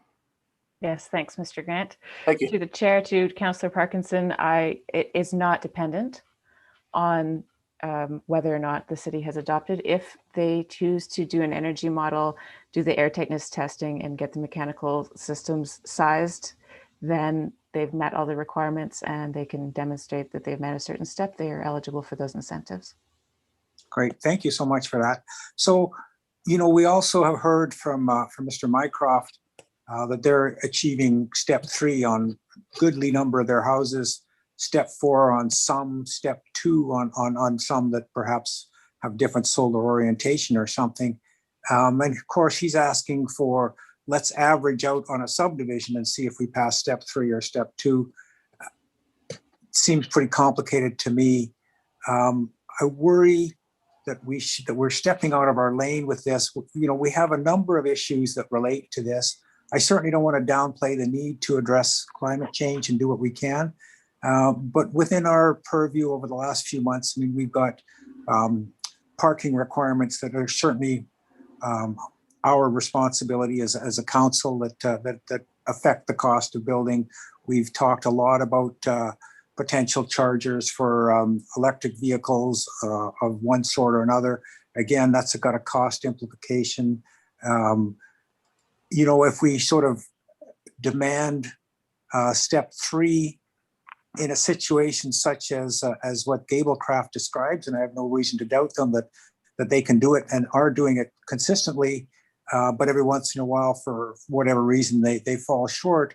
Are we sort of penalizing them and complicating the procedure? And then I think a lot about, you know, the National Building Code. My recollection, National Building Code is just a binder about 4 inches thick, and then it's followed by a provincial building code with a binder about 4 inches thick. And we're going to have a bylaw that's about 3 pages long saying, here's the step code you have to meet. Is there a risk associated with that, Mr. Grant? Have you got any idea? I mean, we think back to the leaky condo situation that that people thought was a good idea, the way they were building those condos, and there was, you know, hellacious lawsuits that went on for years and years to try and tidy that up. So, if this is a federal and provincial responsibility, and we get in the middle of it, are we exposing ourselves in some fashion to liability here if it turns out that things don't go exactly as planned? Anybody got any thoughts on that or any knowledge there that they can help me with?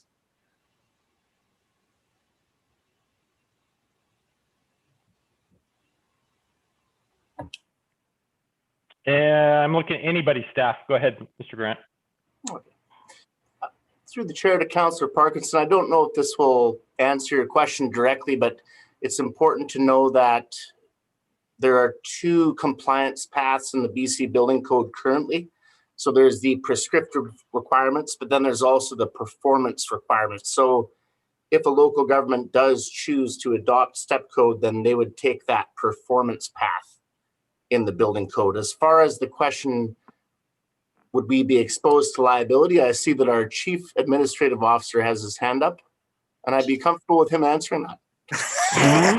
You would be, would you, Mr. Grant? Don't blame me. Could it just get hot? Very smart. Mr. Earl. Thank you, Your Worship. The municipality knows of no liability that adopting a step code would generate. The reality is, notwithstanding the presupposition in the question that this is a federal provincial responsibility, the city plays a very large role in the delivery of building services. And as already been described this evening, over 70% of British Columbians are already subject to the step code. I see no additional liability that this would generate. Thank you. And then can I get a realistic estimate of when, if this was to be passed, when it could be implemented? You know, I think we saw something in there about June 2020 or something. I mean, presumably we'd have to give some kind of warning to people who are in the process of designing or building houses to let them, we can't just do it for somebody who's got an almost framed house and tell them they have to change it or do things differently. So what kind of timeline is realistic to implement this if it's passed? So as far as the bylaw readings that would happen, I would have to ask my fellow staff how long that could possibly take.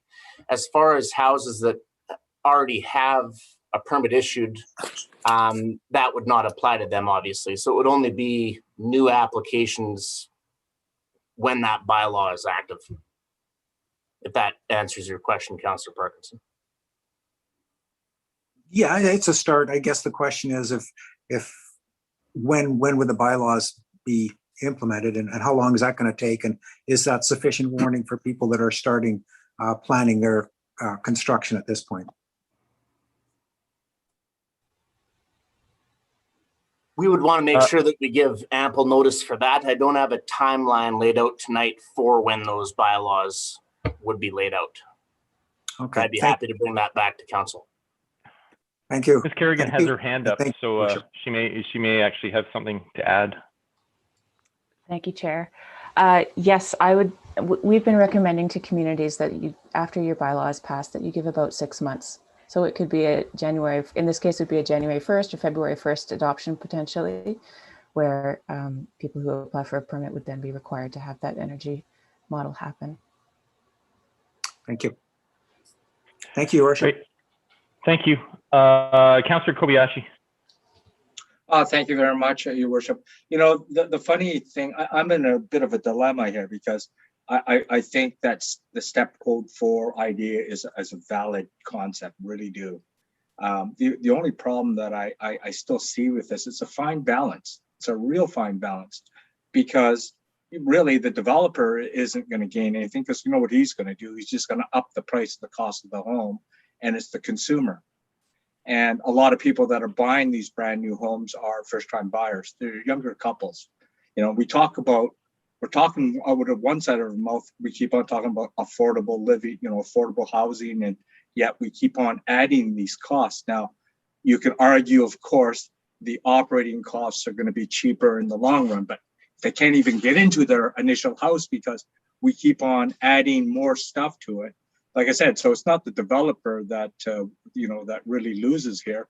It's the consumer, and so that's the dilemma that I'm in right now. And and I always look at things in a pragmatic way, because I feel that if we really want to make a major impact and step it aside from what we're thinking, we keep on talking about we'll implement step code 3, and Michael, I admire you what you've done with your older home, but that's where the real impact is, because I can tell you most of these homes, the older homes here in the city, are certainly not up to grade as far as greenhouse gas emissions go. So I'm lucky I live in a newer home here, and I have a heat pump too, Michael, and I'm sitting here in 20 degrees, and I have to put a sweater on pretty soon. But that's the point I'm just trying to make, is that I guess I do have a question, Byron, and that is through the mayor, is how much cost? Like, I hear these varying things of how much extra cost is associated with each of these steps. Is there a definitive number that's used, and that we can sort of say, yeah, this is the actual cost? Through the chair to Councillor Kobayashi, I see that Gaten has her hand up, which I would appreciate her take on that. She has quite an overview of the province as a whole and where they're at. So, okay, thank you, Gaten. Thank you, Mr. Grant, to the chair, mayor, to Councillor Kobayashi. So we've just recently held some meetings in northern British Columbia, which have a more challenging climate than yourselves in terms of meeting these targets. The CHBA Northern group did some work with builders up there to get them on board with step code. They paid for the energy model. They did an entire case study. They got the final air tightness testing. There was one builder, Bruce Kipp, who said he was building a step 2 home easily. They went from R22 to R24 in the walls. They put R10 slab in. He got to a step 3. He said that was a $3,000 incremental cost, and the incentives paid for all of it. That's It is going to depend on your design. And so what we're hearing from our instructors at BCIT and RDH Building Science, we've been doing multiple workshops focusing on the envelope first approach. So enclosures and airtightness is where you're going to get your biggest bang for your buck. You don't bother to put in a bunch of insulation if you have airtightness. So that's where you focus on those lower steps. People are getting to step 3 when they are paying closer attention to those details. And the other benefit that's coming from this is when you have a tighter house and you are actually paying attention to your mechanical system. So what I'm hearing from these experts is that mechanical systems right now is a bit of the Wild West in terms of qualifications and rule of thumb for sizing and those sort of things. With these calculations that are being done now with your energy model, you know what size mechanical systems you're getting put in, and instead of oversizing it by 2, 3, or 4 times, you're getting the right size equipment in. And by that alone, you actually can get savings. So the BCIT analysis said, here's a step 3 home, here's a step 5 home. The step 5 home was actually cheaper. There are some design considerations, some design changes. Those really complex geometries of some homes probably aren't going to fly at your higher steps. Most of your builders, if they just pay closer attention to their airtightness, they're going to be able to get that step 3. So the actual cost, it's the energy advisor will help you with those trade-offs. And so maybe you don't need the top of the line windows. Maybe you just have to think a little bit more about connecting your slab to your walls and getting that airtightness really good. So it's trade-offs more than adding costs. It's trading off costs. That's educational. Thank you very much. Thank you. I see Mr. Grant's hand up. Do you need to make a comment, Mr. Grant? You're muted, Mr. Grant. Oh, that's the first time. Nice. So through the chair to Councillor Kobayashi, I also wanted to comment. I did ask some local energy advisors. Now, they're not the ones granted to ask about what cost would be, but what the differences in construction would be. So a lot of, for our, say, 2,000 square foot example house, a lot of our houses that are built today do meet step 2. And with that survey across the board, the difference between going from step 2 to 3, and again, this is for a regular size house, call it, average finishes, was the air tightness testing itself and mechanical equipment. And then as far as the hardships that people run into, sometimes the orientation of how the building is facing, as Gatan said earlier, there's options for trade-offs. So say more insulation in the attic, but it will require a redesign, so to speak, in some cases. That Great, helps. thank you. Thank you. I have just a couple of questions, and then I will look to council to see if we can have second-time speakers. In regards to the motion specifically, the third bullet point, step 3 for part 3, mid-rise wood frame residential buildings. We did hear from Mr. Mycroft this afternoon or this evening that Gablecraft was not in support of that and feels as though their comments were not taken into account when this form. I would be interested in hearing staff's comments on why that didn't happen, or why there's a difference of opinion between Gablecraft and city staff. And I would also like to understand on the urgency of this. Is this something that should be addressed immediately or quite quickly, or is this something that could continue with further conversations with some of our major developers if they're still concerned about some of these things? Mr. Grant? Thank you for the question, Mayor Martin. So to yourself, so originally there was a questionnaire sent out, which Gablecraft did reply to. And then we sent out a memorandum on May 28th about what we're proposing this summer. And then I sent an amendment to that 7 days later that included the 6-story residential. And so as far as the, what was your, sorry, what, can you repeat the question? So certainly, yeah, I don't mind asking the question again. So the first part of the question was, Gablecraft does not believe that their comments were incorporated into that part of the motion that they had said. And then the second part of my question is, how urgent is this needing to be passed from a council level, or can we actually go back and consult with the developers if they're feeling like they have not been properly consulted? Thank you.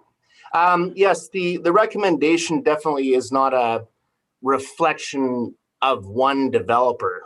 That's for sure. However, we did include the letter that Gablecraft did send as an appendix, so that it was very clear that council would be made aware of what the stance was of some of our largest local developers. So that's why it was included as an appendix to this report, that letter from Gablecraft. As far as your second question, I would say that at this point, it is important, but not necessarily urgent. Okay, thank you. I will look to council. Council, are there any objections to second-time speakers? Seeing none, Councillor Baxter. Well, firstly, I want to. Sorry, wait a second. I'm having a whole bunch of hands now. I'm assuming Councillor Jansen and Day wish to speak a second time, or are you objecting? You were not objecting. Councillor Jansen, were you objecting? I was objecting, yes. Okay, then thank you. So I need to call a vote then. I'm going to clear people's hands. So looking, I do have a motion to restrict second-time speakers. Staff, do I need a seconder for that? I don't know what the process is with this normally. I don't normally do this. I would think so, because we're at council. All right, then I will second it just to move things along.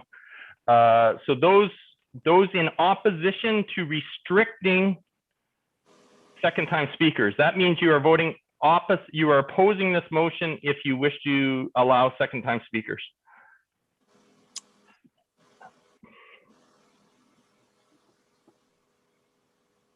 Councillor Day, Councillor Parkinson, Councillor Baxter, and Mayor Martin oppose. I'm going to allow you people to speak today. We will go back then. I believe it was Councillor Baxter, then Parkinson, then Day. Councillor Baxter. Okay, I just want to say that I think Councillor Parkinson made a good point about the layering on of some things in the parking bylaw and the energy code. And it would be my opinion that the energy code is far more important to get done than some of the things in the parking bylaw. And I would certainly support him in pruning the parking bylaw to make the transition easier for the developers. I would also like to say that as regards the urgency of taking action in response to the climate emergency, you probably all know this, but if we'd only done this 20 years ago, there would be no urgency. But we've left it this long and we need to move now. Thank you.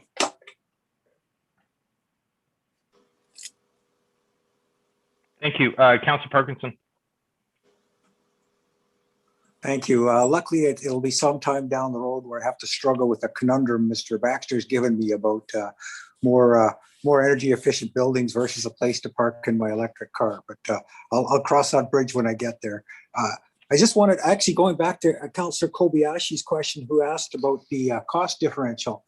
I noticed that we have a letter from Casey Edge, from the Residential Builders Bureau, who puts the cost to go to step 3. Regarding Colwood's proposed adoption of step 3, our added cost estimate is $30,000. So I've heard that number from a pretty experienced builder as well. Again, it's hard to know exactly where they're starting from and exactly how they do it, but not nothing, I guess, would be the answer. And the other question, I guess, for Mr. Grant is that there's some talk in the package here about radon and radon being a problem. And I gotta admit, I didn't follow how it tied in with step codes and if it's a problem or a red herring. I wonder if you could just take a second and educate me on that. Yeah, so for the last question that you had there regarding radon, yeah, Casey does bring up a valid point. Radon exists in most of our province. The building code determines certain areas that it's at levels that mitigation has to be taken into consideration. We are not one of those areas currently right now. It's important to note that the ventilation of houses is also very strict as well. So the stagnant air always has to be replaced with fresh air. That's part of the building code now. I take quite a bit of interest in radon studies myself, actually. So I've taken a reading in my own crawl space and it registers as a number that's within acceptable levels. And then when you go into a modern ventilated house, the numbers are almost negligible. So in answer to your question, in my professional opinion, I don't think that radon has to do with step code implementation at this time. Thank you. I value your professional opinion and that's good enough for me. Thank you. All done, your worship. Thank you, Councillor Day. Rob, you look hot there. Yeah, a little. So I just I'm not mad though. sorry, Councillor Day. That's all right. I just wanted to share with you all that about 3 years ago, I attended the CRT's step code workshop. It was an all-day workshop, and I followed that up with a tour of a number of passive homes here in Victoria and met with the builders who are building them and who are working to step code. And what was reported to me by the builders was that, and I believe some of our builders here are in the same league as the builders that I was speaking to, it is really about the expertise of the crews. And a lot of the home builders who are working to the higher energy efficiency levels have found that not only are there better and more variety of equipment available to help with the ceiling, they also reported that the number one difference between a successful build and a non-successful build was related to the blower door test and how well they accomplished the air sealing throughout the unit. So I think there are some real benefits, and I am hopeful that we do get to implementing this, because it is going to take some time for us to do the bylaws and the readings, and there would be a lot of things come in process before we reach the point of requiring these somewhat higher levels. And I think it's time that we put the energy efficiency of our homes ahead of the aesthetic appeal of our countertops. Thank you. Councillor Jansen, for the first time. Yeah, thank you, Your Worship. Is there a motion on the table? There is. It's option one. I'm going to make a motion to defer. I believe everybody has a few questions here, and we're going to be waiting information coming from staff. And I think that sounds more appropriate than just kind of blindly navigating our way through this. That'd be my motion. Okay, then do I have a seconder to that motion? Councillor Kobayashi has seconded it. There's no discussion on deferral, I believe. Staff, am I correct? Mr. Earl? Thank you, Your Worship. Administration would be interested in when you'd like this to return, and or if there's any specific information you'd like at that time. Okay, I will get that answer once I call the vote and see if we're actually deferring it or not, and then I'll come back and I'll circle around. Sorry, okay, I'm going to call. Yeah, go ahead, Mr. Councillor Day. The motion does need to say when you are deferring it to and what you need to know. That's supposed to be in the motion. All right, well, then I will go to staff and ask staff to clarify that for me. Staff? Okay, so do you want a date? Do you have a date in mind that you want the meeting to go to? I will look to Mr. Councillor Jansen. Thank you, Your Worship, and I'm happy to pick a date. Why don't we just say a month? And that way, maybe a few more answers come back to us. Councillor Jansen, it is either going to be July 14th or August 26th or whatever that Monday is in August. We actually take a council break. Let's just say whatever the first meeting back is after the break. Okay. Yeah, that would be August 30th. There you go. All right. And what else needs to be in the motion, staff? I believe that it would just be that you want to defer the item, the complete item, to the August 30th meeting. All right. So are we good to go? Yeah. All right. Thank you. Mr. Earl, I see your camera on. Point of order, Mr. Chairman. I believe we also need to know what they're bringing back. Wasn't that supposed to be part of the motion? Hey, I've heard several questions referred that didn't have sufficient answers. I think multiple times here. And I've heard Byron say himself that he's going to have to get back on certain things. So why not take the chance to have a more fulsome view? Because I'm finding of late that things have come forward at the 11th hour that have changed my mind. So why don't we collect all that and come back? So I can't lay my finger on a specific item. I'm sure they've made notes along the way during this lengthy discussion. And there's probably some holes that can be filled when they come back on August 30th, or it fails. So I'm going to look to staff. Staff, the motion that is before us right now, is that motion a valid motion? If it's a valid motion, then I am going to call the question. If it is not a valid motion, then let's get it to be a valid motion. Your Worship, if I may? Yeah, Mr. Earl, go ahead. Thank you. Council, at their prerogative, can defer to a specific date, or can defer until a specific body of information returns, or both.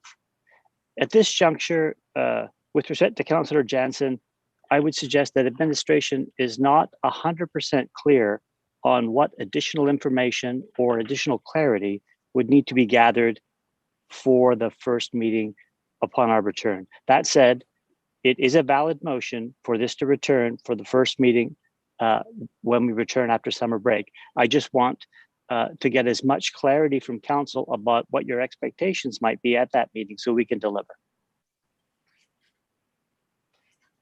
Okay, thank you. Councillor Jansen, do you wish to make any other comments? Nothing further. All right, so it sounds as though I have a valid motion on the table. So I am going to call the question. Staff, does council wish to have the motion read? I'm not seeing anybody shaking their hands. Yes, so everybody knows what the motion is. It's the motion to defer to August 30th.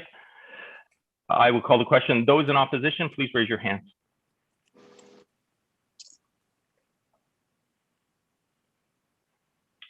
Councillor Day and Councillor Baxter oppose. The motion passes. Moving on to 7.7. This is Ms. Lalonde, our interim corporate officer, regarding meeting video recording and live streaming policy MEE 002. Staff? Hi there. Marcy is away today, so I'm filling in for her. During our June 14th regular council meeting, council discussed the desire to live stream all of our public meetings. In January 2020, the city began live streaming all regular council and committee of the whole meetings.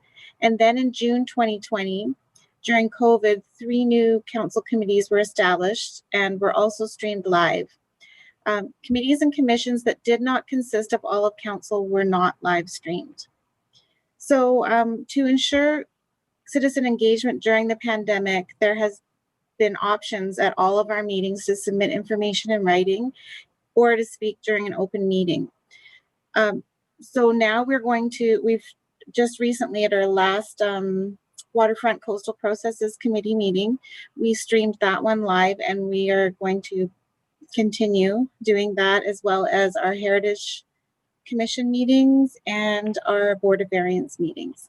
So to bring our policies in line with our current and future practices, we're recommending the webcasting policy be rescinded, the current webcasting policy. It's quite out of date, and that the new meeting video recording and live streaming policy be adopted. Thank you. Councillor Parkinson. I'll move the recommendation, Your Worship. Thank you. Councillor Jansen, I'm assuming you're seconding it. Thank you. Councillor Parkinson, do you wish to comment? No, I think frankly, probably an oversight not to be web streaming the meetings. And I think it was useful for the Waterfront Committee last time we did it. So I'm a supporter. Excellent. Thank you, Councillor. Thank you. Councillor Jansen, any comments? No. I'm looking for any other hands. Seeing none. Oh, Councillor Day, then Jansen. Thank you. I think it is really important that we get this right. And what I realized I had made a mistake when I was reading the agenda. I thought that the old policy that we're rescinding was the new one that we were being proposed, and that is not the case. But on our new policy, it does say that the video will be recorded, will be live streamed and published to the website for all council, committee, commission, and public hearings, which I think is a great initiative, but I sure would like to know how long those records are going to be kept. So that is just a heads up to staff that is a part of the policy that is, I think, quite important as we are moving towards much more abbreviated minutes, which I understand the reasoning behind that. But because of that, there may be times when more information is wanted in the future to really understand why we've chosen to do something in the past. We may want to go back and look at the discussion with community on an item. And therefore, I'm just flagging that I think it's very important that the retention of those live streamed recordings be dealt with as soon as possible. Thank you. Councillor Jansen, you did have your hand up, but no, you're good. Okay.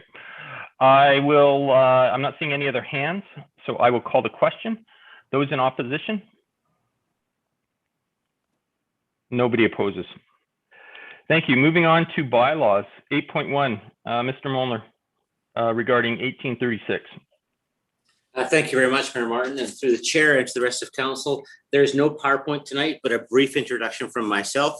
Councillor Parkinson, last time we brought this forward for third reading, identified that he didn't see the 15% shown in all projects. He was bang on right. And so we've gone and we've looked at a line item by line item by line item involving several members of the administrative staff, and we are pleased to bring this back tonight as amended, as ratified.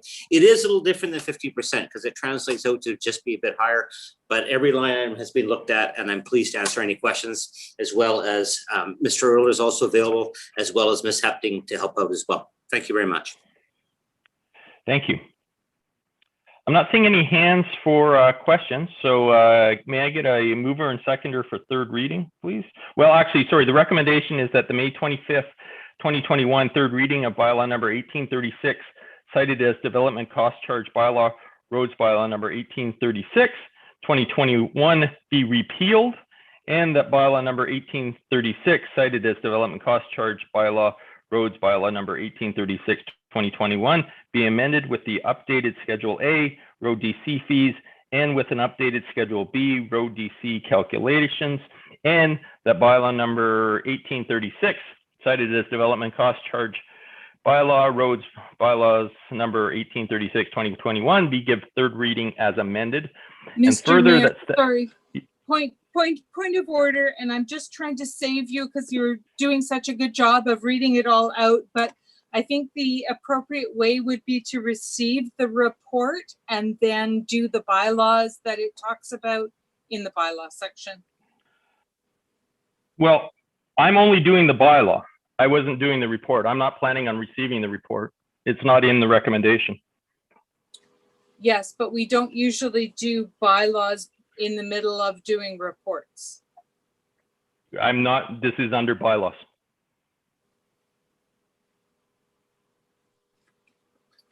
Okay, I'm confused. I'm happy to take a motion to receive the report, Councillor Day, if that's the motion you're moving. If that's what you'd like to do. Yes, please. Okay. Do I have a seconder to that?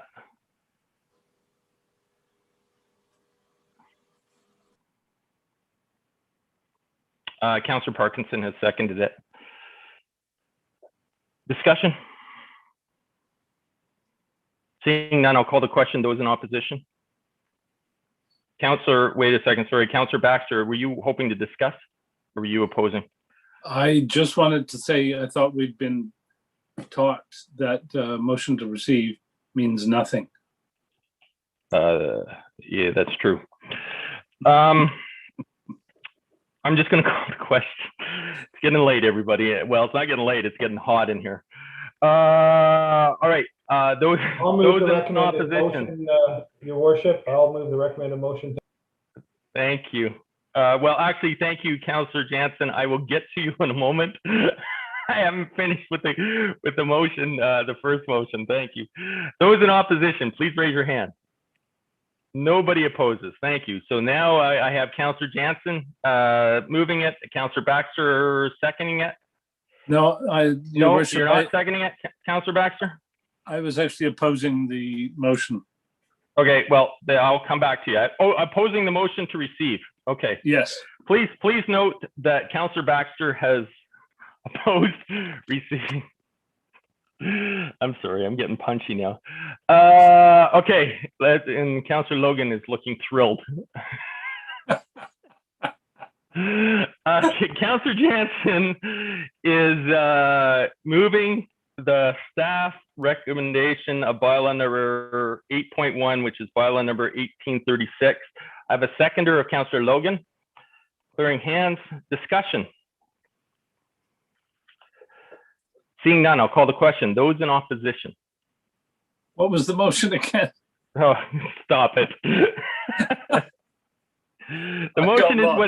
The motion is what is in the agenda. It is 8.1, which is the recommendation that third reading was rescinded, and then the changes occurred, and then we're redoing it. Gotcha. Thank you. So nobody has opposed. So 8.1 has moved forwarded. Third reading is done. Moving on to 8.2, bylaw number 1882, which is Colwood Main Sewer LAS enlargement 538 Cedar Crest Drive. This is for first, second, and third reading. I have Councillor Day moving it, Councillor Jansen seconding it. Opposition, oh, excuse me, discussion. Sorry, no, my hand is still up from the previous item. My apologies. Okay, all right, 8.2, bylaw number 1882, Colwood Main Sewer LAS enlargement 538 Cedar Crest Drive, first, second, and third reading. Moved by Councillor Jansen, second by Councillor Baxter. Discussion. Seeing none, I'll call the question. Those in opposition.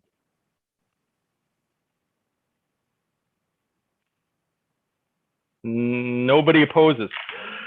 8.3, bylaw number 1883, Colwood West Sewer LAS enlargement for 676 Town View Terrace. This is for first, second, and third reading. Moved by Councillor Kobayashi, seconded by Councillor Baxter. Discussion. Seeing none, I'll call the question. Those in opposition. Nobody opposes. Moving on to 8.4, bylaw number 18. Mayor, could I just slow you down for 1 second? I think you should check with staff. You had two motions on 8.1, one being to be repealed and the other to adopt. And I think they may need to be done separately. So I'm just asking the question. All right, thank you. Staff. I don't believe that's the case. I believe it could be one motion. Okay. Moving on to 8.4, bylaw number 1884, Colwood Main Sewer LAS for 676 Town Crescent Terrace, first, second, and third reading. Moved by Councillor Baxter. Second by Councillor Jansen. Discussion.